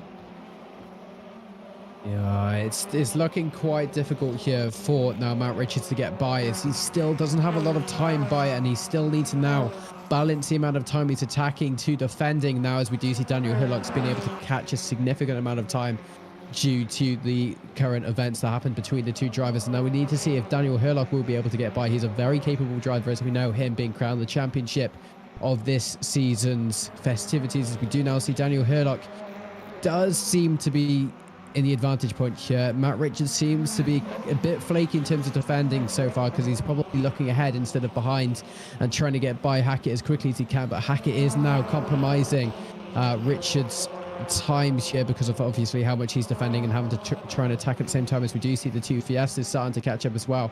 But we go on to now what is going to be the penultimate lap of race 2 here, and it's still not over just yet. Daniel Hurlock in P11, Richards P10, Hackett P9. Goodness me, you can't look away for a second as again side by side is Hackett and Richards going up into Paddock Hill Bend. Hyundai has defended the offence once again and slams the door shut once more in Richards' face going up into Druids. That brings down Hurlock in. Not far behind them either, in fairness, is Nichols and Allington in the pair of Fords, but a little bit too far back to challenge just yet. Dan Hurlock is looming large in the mirrors of the Honda, who in turn has been pressuring the back of the Hyundai for what must feel like an absolute eternity to Matt Richards, but doing what he can. Look at the Fords though, they are closing in at a rate of knots. They are going to be very much involved in this battle on the final lap, a 5-way battle for 9th place. This is definitely going to put even more pressure on Hackett now to try and maintain his position. P9, he's done a brilliant job so far of being able to preserve his position over the past 10 laps or so for how long they've been battling for. But we go back up into P5 here. This is the battle for P4. Richardson doing, again, a brilliant job defending in P4 with the Vapor Shield Honda here. But we do see Shepherd, well, actually Shepherd and Fournier, both RSR BMWs, both wanting to try and get by and try to upgrade their position at least once. But we do see it's going to be Fournier's job of just trying to stay back a tiny bit, not trying to intervene with his teammate too much. Obviously, they can battle. There's no team orders here, I don't think, between the two cars. But we do now see, again, Shepherd's going to go for the outside line going into Druids. It's not going to make too much of a difference for him just yet because obviously the outside line is not the greatest overtaking opportunity here. He lines his car up to try to do a tiny bit of a switchback here going into Graham Hill Bend. He's able to achieve it. He goes side by side here, having the inside line going in to Surtees. Is he going to be able to make the move though? Who's going to get the better exit speed? It's definitely going to be the RSR BMW here of Shepherd here. He's been able to take P4, but we do also see now there's going to be one of the Drake Racing cars of Brewster now trying to get involved. This could be a 3-way bout here.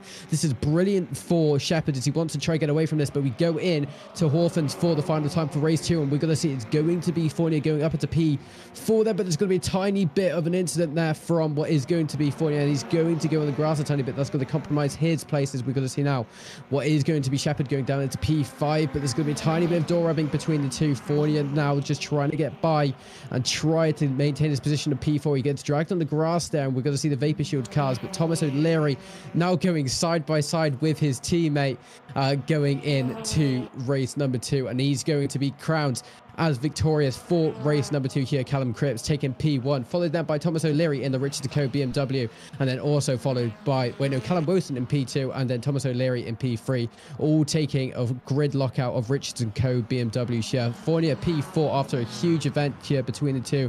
Chris Shepherd in P7, Cedar Wire P8, Hackett P9, Richards P10, Nicholas P11, Christopher P12, Mitchell P13, Hurlock P14, Allington P15, Mould P16, Ben Willis P17, Rainho P18, and finally it's going to be Smith rounding out the drivers who are the ones to complete tonight's race.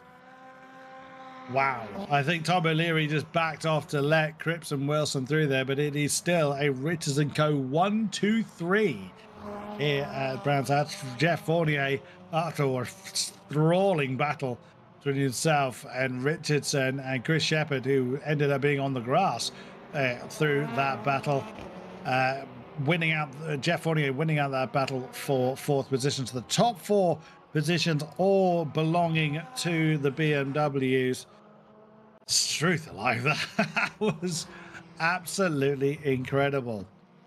So, as Alan Smith then, the last driver to cross the line, it's going to be fascinating to see who is going to be getting that reverse grid pole and where others are going to fall. So with that position for Cito Vire, it looks like that he has got the Independence title. So that he has wrestled that one from Gianmarco Fiducci, who was the only other contender in, or that end of the field, I should say, in the Independence Cup. So Cito Vire will be crowned the Independence champion. So as confirmation, there it is. Richards & Co. well advertised there. Callum Cripps takes the win. Callum Wilson second. Thomas O'Leary third. Jeff Fournier fourth. Jordan Richardson in fifth. Cameron Brewster in sixth. Chris Shepherd seventh. Cedar Vire in eighth. Tom Hackett 9 and Matt Richards rounding out the top 10. Jack Nichols 11th, Adam Christopher 12th, Luke Mitchell 13th, Dan Herlock 14th, Matt Allington 15th, Tom Mould in 16th, Ben Willis 17th, Bruno Rayner 18th, Alan Smith in 19th, Ty Cuthbert not finishing the race. All right, so we're just waiting now for production to give us the randomly picked number. So what will it be? What is it going to go? As I say, it's a random number picked between 6 and 12. And whatever the number is, it is that many of the top 12 finishers from the race we have just enjoyed that will then be reversed. Top 10 have been reversed. So that puts Matt Richards and Tom Hackett on the front row. Honda and Hyundai on the front row. Cedo Vire and Chris Shepherd will then be second. So that basically that entire list backwards is how we are going to be for race number 3. From 11th downwards, we'll start in the position that they finished in. So it's going to be Matt Richards from Tom Hackett, Cedo Vire from Chris Shepherd on row 2, Cameron Brewster and Jordan Richardson on row 3, Jeff Fournier and Tom O'Leary on row 4, with Callum Wilson and Callum Cripps on row 5. The rest of our finishers will start in the position in which they have just finished, which means it's Jack Nichols and Adam Christopher on row 6, Luke Mitchell and Daniel Herlock row 7, Matt Allington and Tom Mould on row 8, Ben Willis and Bruno Reno row 9, and Alan Smith and Ty Cuthbert will have row 10. Okay. That's going to put a bit of a cat amongst the pigeons. Who is running their option tyre? Well, quite a few people are. Dan Herlock, Cedo Vire, Matt Allington, Cameron Brewster, Tom Hackett, Callum Cripps, Adam Christopher, Ben Willis, Ty Cuthbert, and Alan Smith are all running their option tyre in this event. So quite a mixture of cars will be, pretty much, it is indeed half the field running their option tyre on this race. So that really is going to spice things up.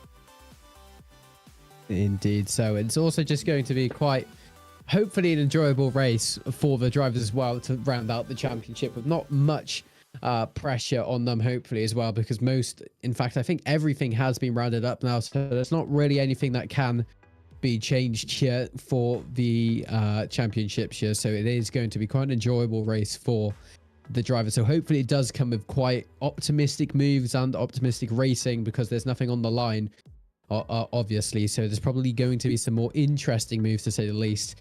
And hopefully it does provide some brilliant racing. Yeah, absolutely. So really looking forward to just everyone going absolutely flat out, all gung-ho, all the championships now sewn up. It is just for personal glory. So let's see who can come out with top honors or what thrills and spills await us. Amazing stuff. Absolutely love it. I do enjoy a reverse grid race and make no apology for it. It's a shame to think that this is the final race of what has been an absolutely brilliant season that's gone from strength to strength this year. And Dan Herlock, a very, very deserving champion. So he defended his championship from last year against a pretty stiff opposition. He started the season pretty well. It was Gianmarco Fiduci's momentum early on. And then when Gianmarco wasn't with us in Thruxton, Dan Herlock stepped up and took several wins and podiums. But then his progress faltered a bit after Donington, really, where there was a few podium positions, but nothing more than that, even not scoring any points in the second race at Snetterton. So that would have certainly made him wonder, but then he had such a points advantage by that stage, and then a really strong really, really strong Silverstone 2 weeks ago. Finished where he needed to in the first 2 races, then took the final win to really secure that championship spot last time around. But again, also credit, as you were saying earlier, Alex, to Richards and Co. The BMWs, their consistency. They may not have taken the driver's title, but Callum Wilson, Callum Cripps, Tom O'Leary have just been consistently all in the top finishing positions. I think it's the final round as well. I think it's only appropriate if we crown both of our personal favorite liveries of the series. And I'm my hands are straight down already. It's the Richard & Co BMW for me. It just looks absolutely amazing. It's a great livery. I actually still really like. I couldn't make a decision right at the beginning of the season. Every week I was changing my mind. I'm actually gonna go with Quartermass. I love that green to light blue to dark blue transition livery they've got. But I think all the cars look really, really good, to be quite honest. But yeah, Quartermass get it for me. It's again a brilliant car as well. We do now just wait a few more minutes until the grid has been put into order and we go racing for the final time here for tonight. Obviously, the reverse grid effects being the top 10 cars, if you didn't hear it earlier. Matt Richards starting on pole position, which is definitely going to be a boost because we've seen that car on pole position many times. Those 2 Civics of the Vapor Shield car have been absolutely dominant going through the second half of this series. Can they round it out with one more win? They certainly can. We've seen it before, but they have got some very fierce competitors ahead of them. So, yeah, we'll see how it turns out. Yep, so the manual grid does have to be formed. Of course, I'm sorry, the reverse grid has to be formed manually, I should say. And yeah, unfortunate what happened to some drivers right at the beginning of race 2. And yeah,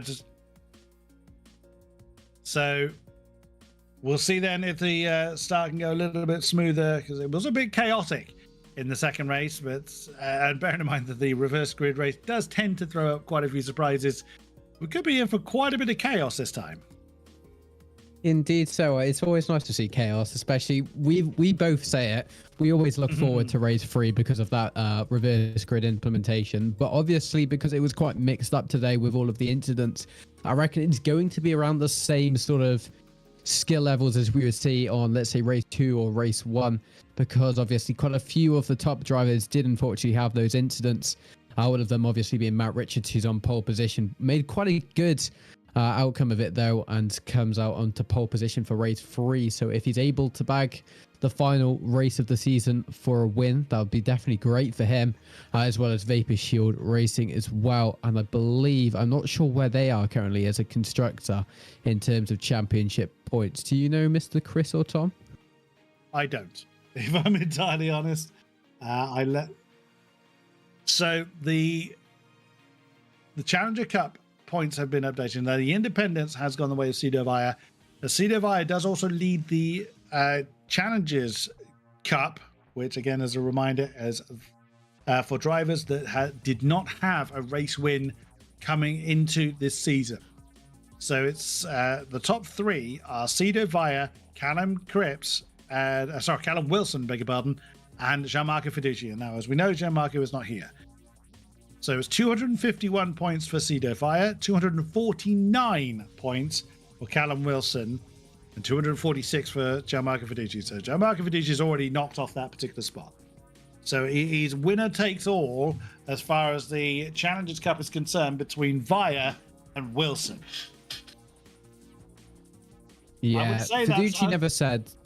Sorry, I was going to just say, Fiducia never said he really was intending to win the championship, because I think he said he didn't really practice for it much. He made a setup, and I think that's all he said he did. So he was never expecting any sort of championship. But if he were to stay for those final few rounds, I reckon he would have been able to bag it pretty easily. But it was quite close between Daniel Herlock and Fiducia overall as well. So it would have been quite cool to see the outcome between the two cars. If both of them were present, even though Daniel Herlock is present, but obviously Fiducia isn't. So it would have been quite cool to see what the potential outcome would have been between those two. Yeah, very true. And hopefully in seasons to come, we will get to enjoy those two dueling swords. But for this one, alas, not the case. So the Challenger Cup is the one championship that is yet to be decided. Cedar Vire actually starts in 4th position on the option tires as well, production just pointed out.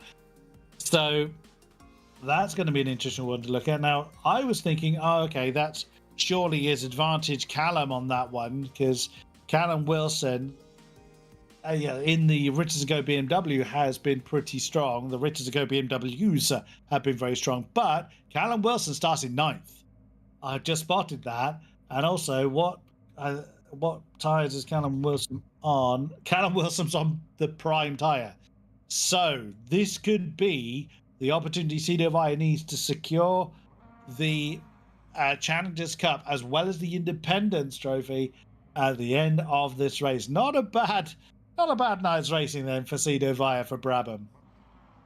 No, he's done a brilliant job during this championship. He's had his ups and his downs like every driver, but he's been able to prove himself so strong here. We do now wait for the formation lap to go by here, as we do now see them rolling going into Paddock Hill Bend for the final time here for tonight. On the formation lap is going to be Matt Richards taking pole position with that reverse grid effect, followed then by Hackett, who's had quite an interesting race in race 2 and race 1, and then Cedar Wire rounding out the top 3 here for tonight. Wire I've been very impressed for during this championship. He obviously, as I just said, he's had his ups and his downs, but it's been mainly positive for him in terms of his races, and hopefully he can round it out with a boom here going into race 3. Not actually a boom, but you know what I mean.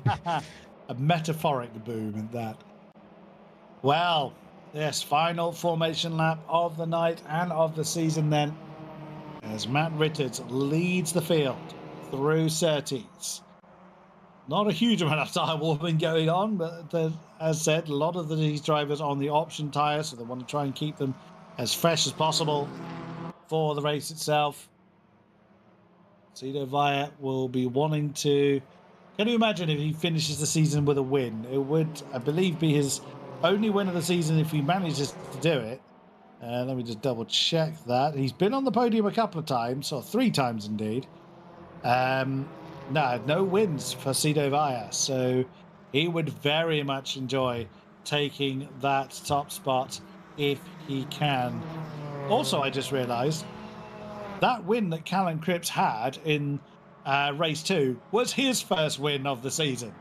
And bearing in mind that Tom O'Leary had that one in the bag and then backed off to allow Callum through. I mean, huge respect to Tom O'Leary for that. But Callum Cripps, gifting Callum Cripps his first win of the season, but also keeping Callum Wilson very much in the Challengers Cup with that 2nd place. So, this is going to be interesting. Very interesting indeed.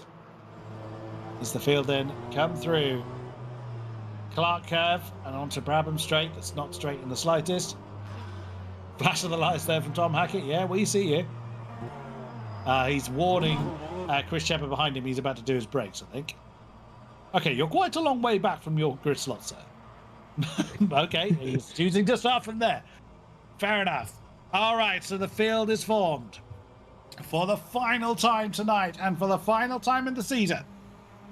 We are at Browns to see out what's been a superb season. Cedar Vire is the one with the pressure on his shoulders to maintain his lead in the Challenger Cup, and away we go. So Richards did have quite a few car lengths of advantage because Hackett was a bit too far back. Hackett shuts the door on Cedar Vire. Cedar Vire gives him a bit of a boot at the backside for good measure. My goodness me, that was Richardson in the Vapor Shield Civic getting very crossed up, coming through Paddock Hill Bend for the first time. So Richards, Hackett, Vire remain where they are. Cameron Brewster in 4th. There's lots of side-by-sides, but everybody survives the opening few corners. There's that advert for Richards & Co. with a quarter-mast car right in the mixture. So, yeah, why not? Callum Cripps has lost a few positions. I think it's being hustled hard by, that is Nichols on the outside. Now riding on board with the now 12th position Richards & Co. car. Not been a great start for Callum Cripps. Still some distance to go, though. There you can see the King's Ford on what was the inside line. Gonna have to bide his time. Oh, there's Jack Nicholls gets a bit of a boot at the backside. Someone's kicked up some dust in the foreground, but everybody has survived the first half of the lap. Indeed, so a lot of fluctuation in positionship, but we go on board now with the battle for the potential lead of this race so far. Tom Hackett currently in P2, looking to put a lot of pressure here on Richards. Richards didn't get the start he would have potentially liked to, even though he had that huge advantage of a few car lengths between him and Hackett on the starting formation. But we enter onto lap 2 here for tonight's race, as we do now see Hackett just starting to lose a tiny bit of time here between the two cars. This is very ideal for Richards. Also wants to himself to the inside line going into Paddock Hill Bend. He is able to maintain quite a bit of breathing space between the two cars. Going down into Druids, again one of the most popular places for overtaking here, as we found out over the 2 races that we've been here so far. We do now see Tom Hackett still not being able to get by, but we also now see Cedo Wire trying to get involved with the battle for P2 here. Tom Hackett starting to have to be quite skeptical on how much he is attacking compared to how much he needs to be defending. They go side by side here. Richard still being able to maintain the inside line going in to Surtees. He's still able to keep his position, but Tom Hackett having to compromise his line a tiny bit and compromise his top end speed. As we do now see, again, it's going to be one of the Drake Racing cars who I'm very impressed with as well, trying to get involved with this as well. But Cedo Wire still just trying to get by Tom Hackett as quickly as he can, but he's not going to be able to. But that's going to be Matt Richards going into the there, still being able to keep it, but Cedo Wire goes into the... Is he able to maintain it? Keep it out of the... No, he is not. Oh, so just one small mistake from Cedo Wire has catapulted the Brabham car into the wall. There he is. That is heavily damaged, or at least struggling to get going in a straight line. But that car looks like it is done right the way down the back of the field. We've already lost 2. We didn't see how that happened. So Jack Nicholls and Luke Mitchell. It's been a disastrous night for Luke Mitchell. He is out of this race, but up top, Richards from Hackett, and now side by side, it's Richardson from Brewster. Cameron Brewster can't do anything about the vapor shield, so it gets that inside line. So Jordan Richardson, can he choose the door? No, Cameron Brewster gets the Drake Racing Cooper on the inside line, goes back up into third, brilliantly defended, kept his head, and kept the position. Indeed, so very impressed currently with the Drake Racing's performance over the season. Can they maintain a podium for the final race of the season? We'll have to find out. Tom Hackett now doing quite a bit of conflict now and fighting with Matt Richards for the lead, but Matt Richards has been known to being quite a good defender so far in terms of positions. Is he going to be able to maintain it for 13 laps? We'll have to find out. Tom Hackett, though, has been in this position before. He's been attacking for quite a while. He was able to get by on a certain lap, but again, we could have a repeat of history, or we could see Matt Richards or another driver take it for the win here, because obviously it's still so unpredictable and will always be quite unpredictable up until the last few corners. But we do now see Tom Hackett just starting to lose time here to Matt Richards, as he's starting to see now the Drake Racing car of Cameron Brewster behind it, and there is still quite a big gap there between P3 and 4 of what is going to be Richardson, the other Vapor Shield cars. We do see this could be one of the RSR cars of what I believe is going to be Herlock, going for a tiny bit of a lawn mowing session there, going into the penultimate corner, but is able to keep it in a straight line and just loses a position, unfortunately, though. Speaking of which, and he still has to try and get past Adam Christopher, who is in quite a high position for one of those quartermass cars so far. It was Chris Shepherd that was doing the lawn mowing. It was Dan Herlock that demoted him. So the RSR BMW is trying to work their way through the field. As you say, the quartermass car of Adam Christopher right in Dan Herlock's way. And they continue along their merry way. The Richardson Co BMW is just off top of the shot there. And still on the fringes of the top 10. There they are. Well, there 2 of them are. As that is Callum Cripps and Callum Wilson. As we ride on board with Callum Cripps. Where did Tom O'Leary go? He's gone down to the 15th, so he's had a bit of a torrid start. He is now side by side, or trying to get side by side with Matty Allington, with Bruno Reno right on his case in our Sol Vauxhall, with Alan Smith right behind him in the next of the Cupras. Oh, Bruno Reno gets a bit twitchy, defending against Alan Smith right behind. Tommy Leary, what on earth happened to him? We don't know. Unfortunately, we didn't see in the Richardson Co BMW. Dropped him down to 15th position. A little bit further up, Dan Herlock into 6th position. And that is Jeff Fournier that he is on the back of now.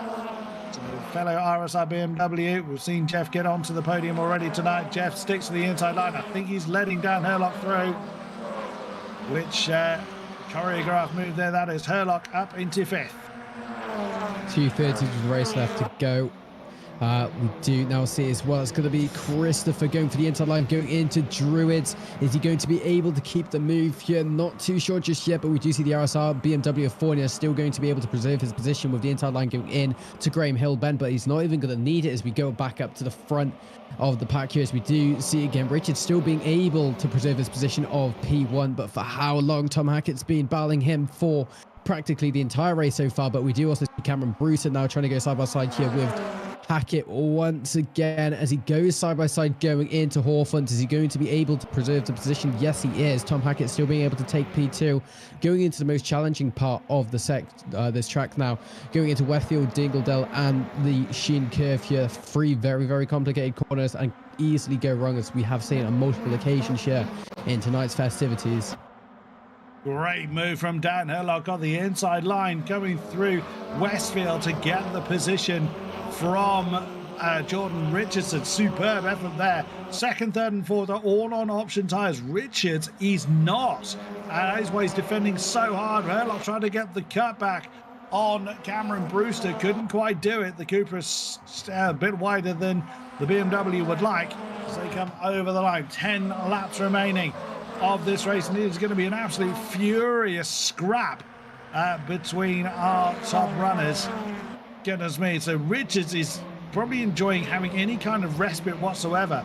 A big slide from Dan Herlock. He loves to chuck the car around. We're going to have to ask him when we speak to him after this race just how, his car has been the most lively of the entire season, I think, as we again see Matt Richards defending against Tom Hackett.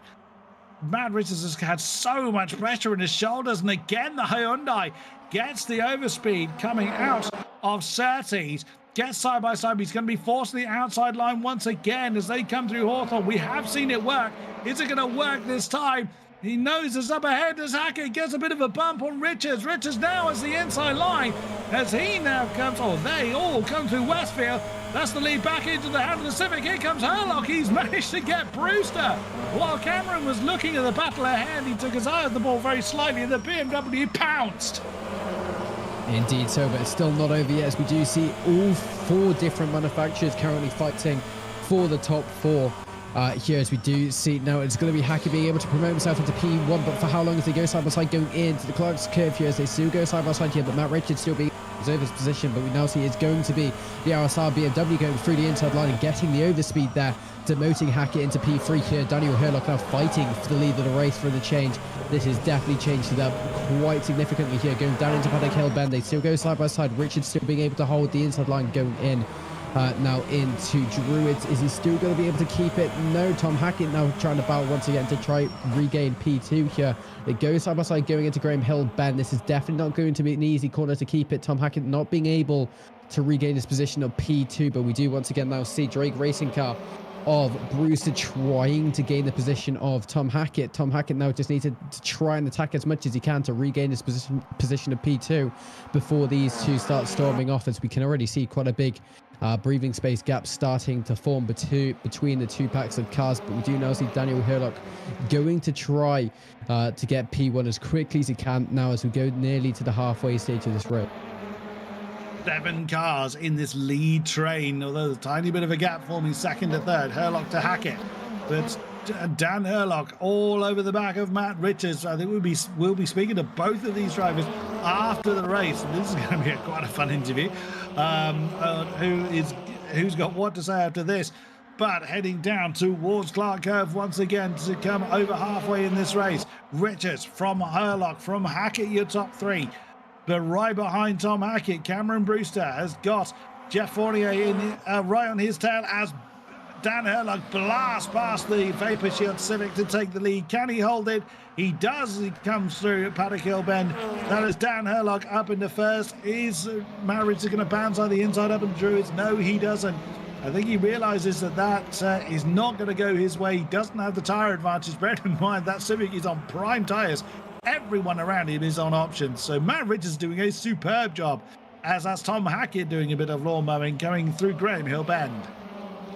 Indeed, so but still being separated by 10th here between this huge train of cars here. We do see now the quartermaster car of Christopher trying to look to try gain P6 shit as well from the Honda, but now we do see Cameron Brewster wanting to try and attempt to get P3 here as we go into Hawthorns. He tries to go for the inside line but isn't able to have the speed to try and gain the inside line, but we do see there's going to be a tiny bit of contact between Richards there and Hackett, but both drivers still being able to stay in a straight line here. But we do now see the RSR BMW of Fornia now trying to go for the move on Cameron Brewster. Cameron Brewster now needs to be very, very cautious on how much he's attacking, but now we go into the shooting curb for one of the final times here of tonight. But we do see now such a big, dense populated car grid here. I use many words there in one sentence, but we do see all 6 of them, 6 to 8. No, there's 6 cars now between these. Still, Chris, you take it. Oh, and that's a challenge there for 6. That's Adam Christopher trying to get alongside the Vapor Shield Civic of Jordan Richardson. He's tried one way, he's going to have a go in the other. Can't get it done as the door gets slammed in his face on the way out towards Druids, and nearly the Civic slams into the back of Jeff Fournier. So the Civic nearly slams the back of the RSR BMW. Here comes Adam Christopher once again. He's not had a bad night considering he wasn't with us in race 1, did a fairly decent job until his spin in race 2, and is now well inside the top 10 for in a decent train for what is up to 2nd place at the back in the Cupra. So we'll see if he is able to challenge for the positions ahead, but he doesn't have any particular tyre advantage. That's side by side Callum Wilson. He's having a go at who is he's having a go at? It is the Drake Racing element of Ben Willis. Oh, who's trying his hardest to hang on to that top 10 spot. He does manage to do it. The Drake Racing Cooper maintained his spot inside the top 10.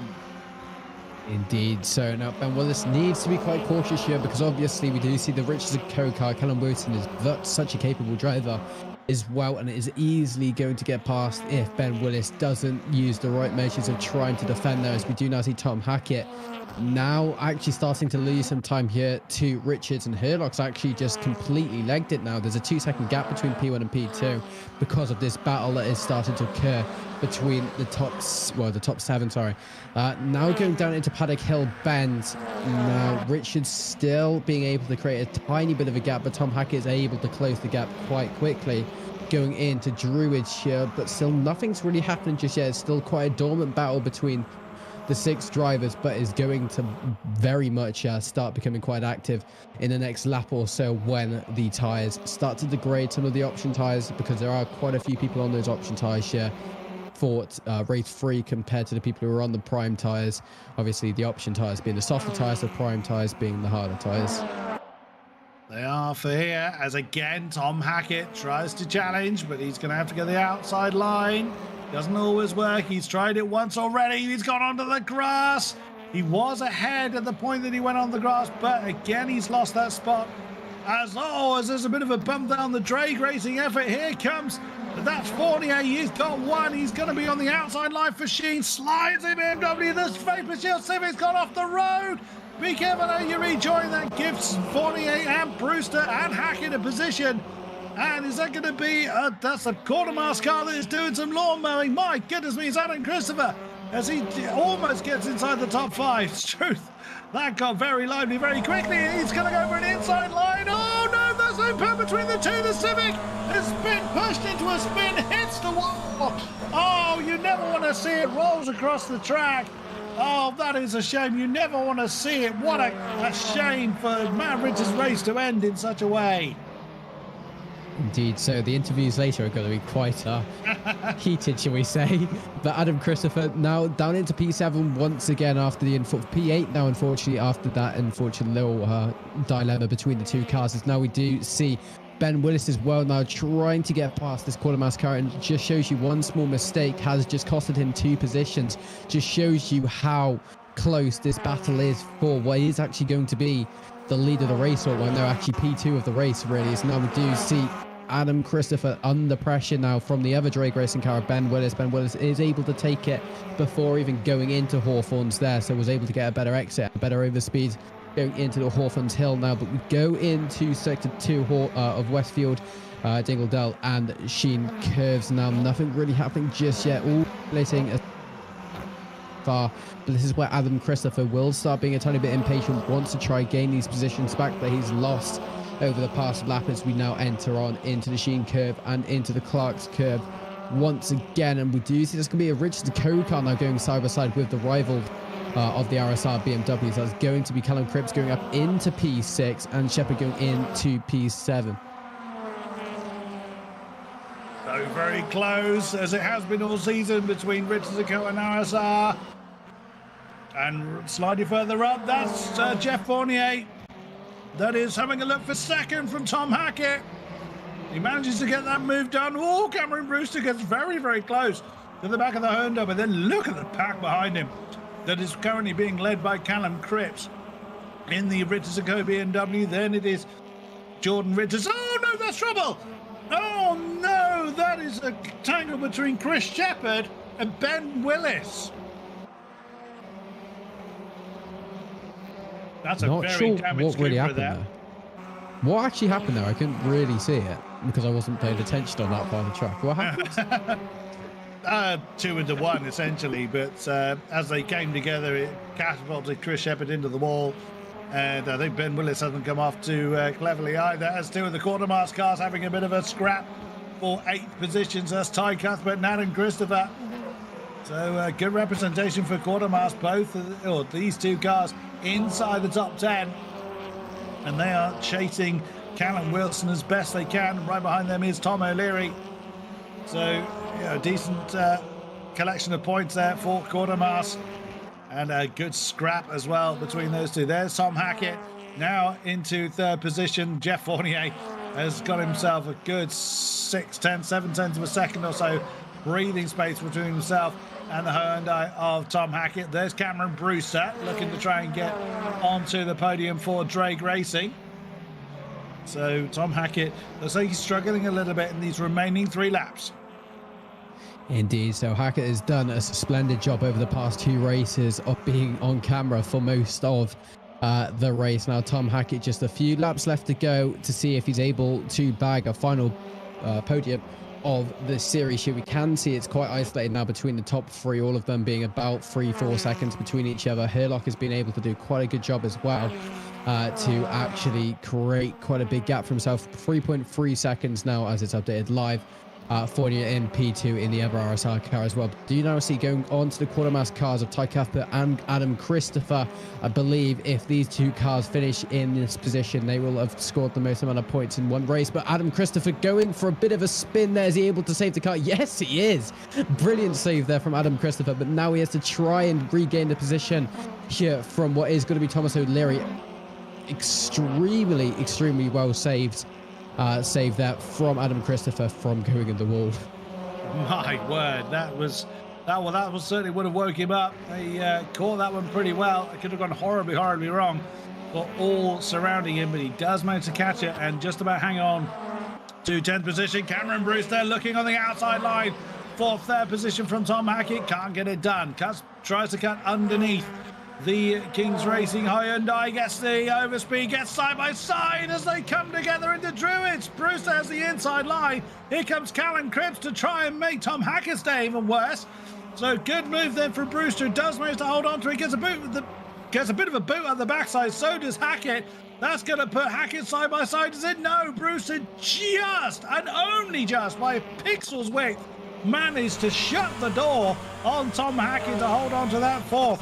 But here on the picture-in-picture, we're riding on board with Callum Cripps in the BMW, but doesn't get the overspeed. Look at Tom Hackett trying to get to the inside line. That's another impact. That's the Hyundai, the Cooper that's gone off. Brewster was looking for a podium there, and because of the move, that was a bit desperate there, I would say, from Tom Hackett. That's the end of his race. Brewster rejoins. Oh, you never want to see it. And there was just no room there to try and force his way through. It was quite quite an optimistic move to say the least. Now Ty Cuthbert in P7, now still under an immense amount of pressure from Adam Christopher in P8, as well as they wanted to try get closer to Tom O'Leary here, but again, unfortunately, that's going to be another 2 drivers retired from the session. Hackett and who was the other driver again? It was Hackett and it wasn't Shepherd, was Brewster. it? No, it was Brewster. No, Shepherd's had his own issue. Not good to see as many DNFs here, but we do see now Ty Cuthbert still trying to put a tiny bit of pressure on what is going to be the Richard Co BMW of Thomas O'Leary, but they go side by side here. Ty Cuthbert about to lose the position to Adam Christopher, but he's not going to fight with his teammate all that much as he just lets him go going into Druid's calling here. Currently it's now again a BMW lockout. This reminds me of the start of the season for the top 3, going from Herlock, Fournier and Cripps. Callum Wilson now as well in the Richard Co BMW, putting a tiny bit of pressure here on Richardson to try and make it a top 4 BMW lockout here. So then, final lap of the race and of the season. Callum Wilson on the back of Jordan Richardson. If Callum Wilson remains where he is, he will comfortably take the Challengers Cup from the grass of Cedo Vaya, who is in now the last points paying position of 15th position, but nothing can take the win away from Dan Herlock. It's going to be an RSR 1-2 as Dan Herlock rounds the final corner. Your winner for race number 3 here at Brands Hatch is the double champion of Dan Herlock. He's happy with that. Flashes the lights over the line for RSR. Jeff Fournier makes it a 1-2 for RSR. Then it's Callum Cripps. Jordan Richardson just by half a car's length fends off the advances of Callum Wilson. Holds on to 4th, but this still, oh goodness me, still thrills and spurs going on. As Alan Smith spins out of 13th, loses 1. He's going to lose 2 as Cedo Vaya manages just to get that 14th position for Brabham as Matt Richards limps over the line in 16th place. Oh, what might have been for him. Wow, it was, it certainly got messy in certain spots, but what a race and what a season it's been.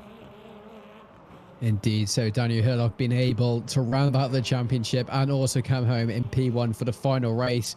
Not as good of a result for Richards, we would say, unfortunately having his own issues previously in the race. But that is going to be it in terms of the racing for the season, which feels very strange to say because it's been very muscle to say every other Wednesday is VMO comms, but it's going to be weird to get over that. Yeah, it is going to be, it's going to feel very strange because this has been such an incredible season to commentate on. So our champions crowned, and some amazing racing with some interesting moments sprinkled in as well. I'm sure there's going to be quite a bit said between quite a few of our drivers and potentially stewards, but either way, the racing was still so enjoyable throughout the entire season. So there it is. Before Stewart's intervention, here's Dan Herlock from Jeff Fournier to make an RSR 1-2. Callum Cripps rounds out the podium. Again, another BMW brigade up front. Jordan Richardson 4th, Callum Wilson 5th, Tom O'Leary 6th, Adam Christopher 7th, Ty Cuthbert 8th, Matty Allington 9th, and Tom Mould rounding out the top 10. Ben Willis 11th, Cameron Brewster 12th, Bruno Reno 13th, Cedo Vaya in 14th, Alan Smith in 15th, Matt Richards being the last finisher in 17th. We lost Tom Hackett, Chris Shepherd, Luke Mitchell, and Jack Nichols in the course of the race. So then, will we have an opportunity to have a chat with Dan Herlock, our new double champion? I do believe he is in the waiting room ready to have a chat. See if I can bring him in. There he is. Dan, can you hear us? Yes, loud and clear. Wow, my goodness me. What a season it has been. Congratulations on securing the championship, defending the championship, I should say. You came into this season wearing the number 1 and with 6 wins and a big helping of podiums. Wow. There are times you had to really fight for it, but ultimately the championship is yours. Well done, sir. Yeah, thank you. It's very different from the first championship, I'll tell you that much, being the hunted rather than the hunter. But consistent was my goal for the entire season, and this last round I've been able to get the elbows out, and while that didn't quite work in race 2, race 3 it worked quite nicely. So you had a healthy amount of podiums in the first couple of rounds. Then the wind started really coming away from the end of Silverstone. Race 1 in Thruxton, and also Donington Park was pretty successful for you. And then it kind of fell away a little bit after Donington. A smattering of podiums, but the consistency was a little bit up and down. Were you concerned at any point in that phase that the championship may not go your way? I think that's probably down to the bot being better, to be honest. Brought the front wheel drive cars up to pace and very strong in race trim as well. Down the straights, made it quite difficult to pass, but yeah, it dropped a bit. I wasn't quite driving at what I would like, but wasn't too worried in the end because I had a decent gap. That you certainly did, but the battles at RSR versus Richards & Co. were absolutely legendary, and some of the moves we've seen throughout the season was just absolutely epic. Is there any particular moment or any particular race that really stands out for you? I mean, that last one was quite fun, going from 14th to 1st, but getting to race alongside the likes of Fiducci as well, that's been a great opportunity for me. Being able to learn from him, even though he's not been able to do the full season. But that's been quite a lot of fun, seeing how I match up against someone that quick. Yeah, a fair comment, well made. Well, congratulations, Daniel. It has been an absolute thrill to commentate on your race leading up to this point. Any questions, Alex? No, just very, very big congratulations for the dominant season that you've had.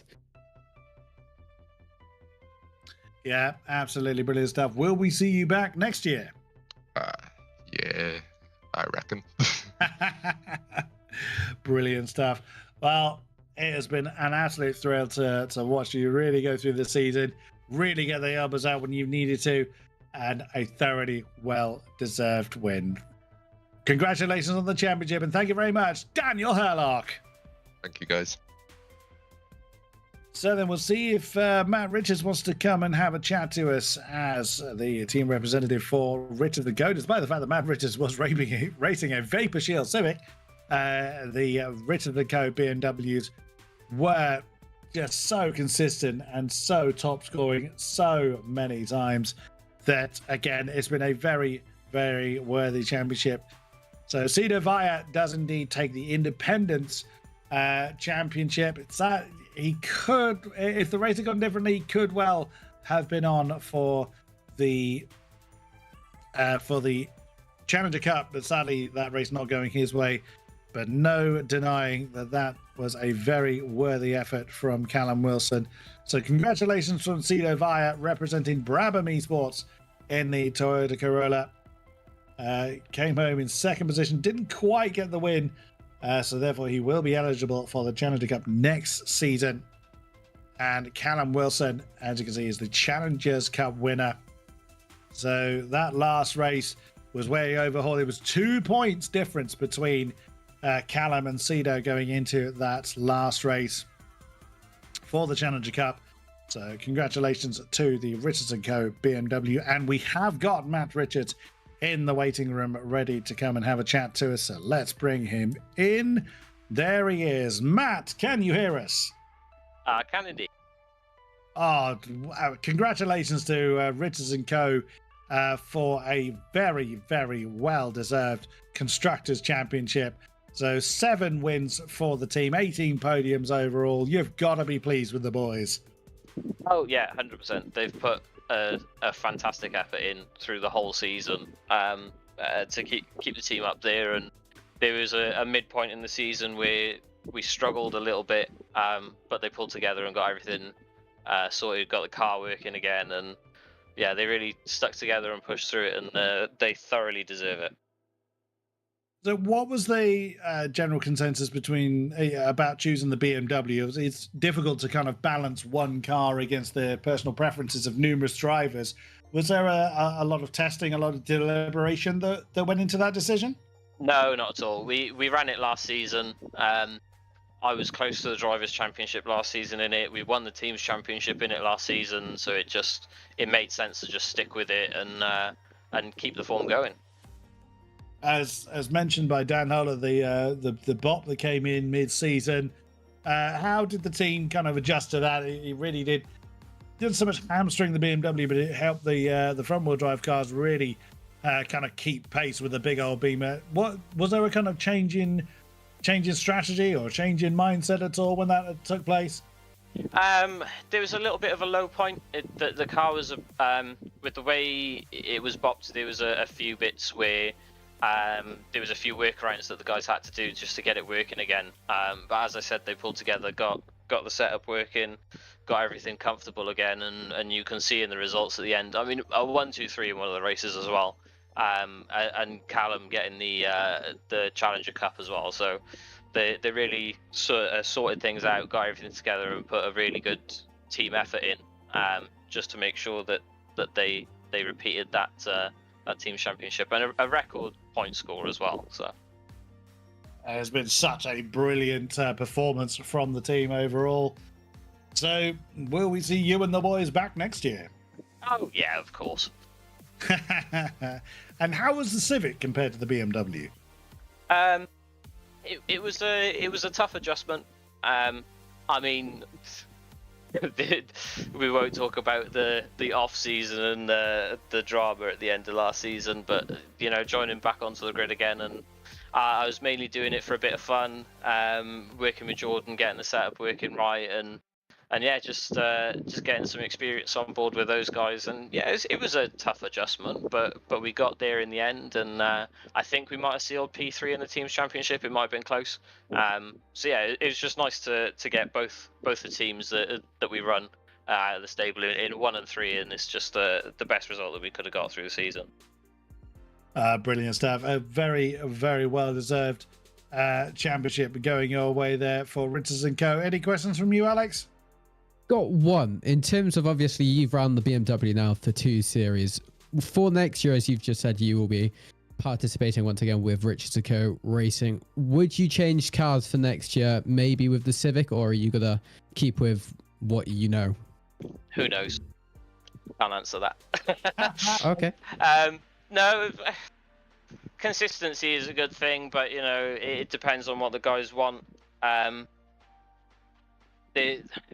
Yeah, we'll do some testing in the off season, see what we can do, see what the guys are feeling, and it's purely up to them. Like I don't have a lot of input into it. Like there's a few questions here and there, setup wise, whatever.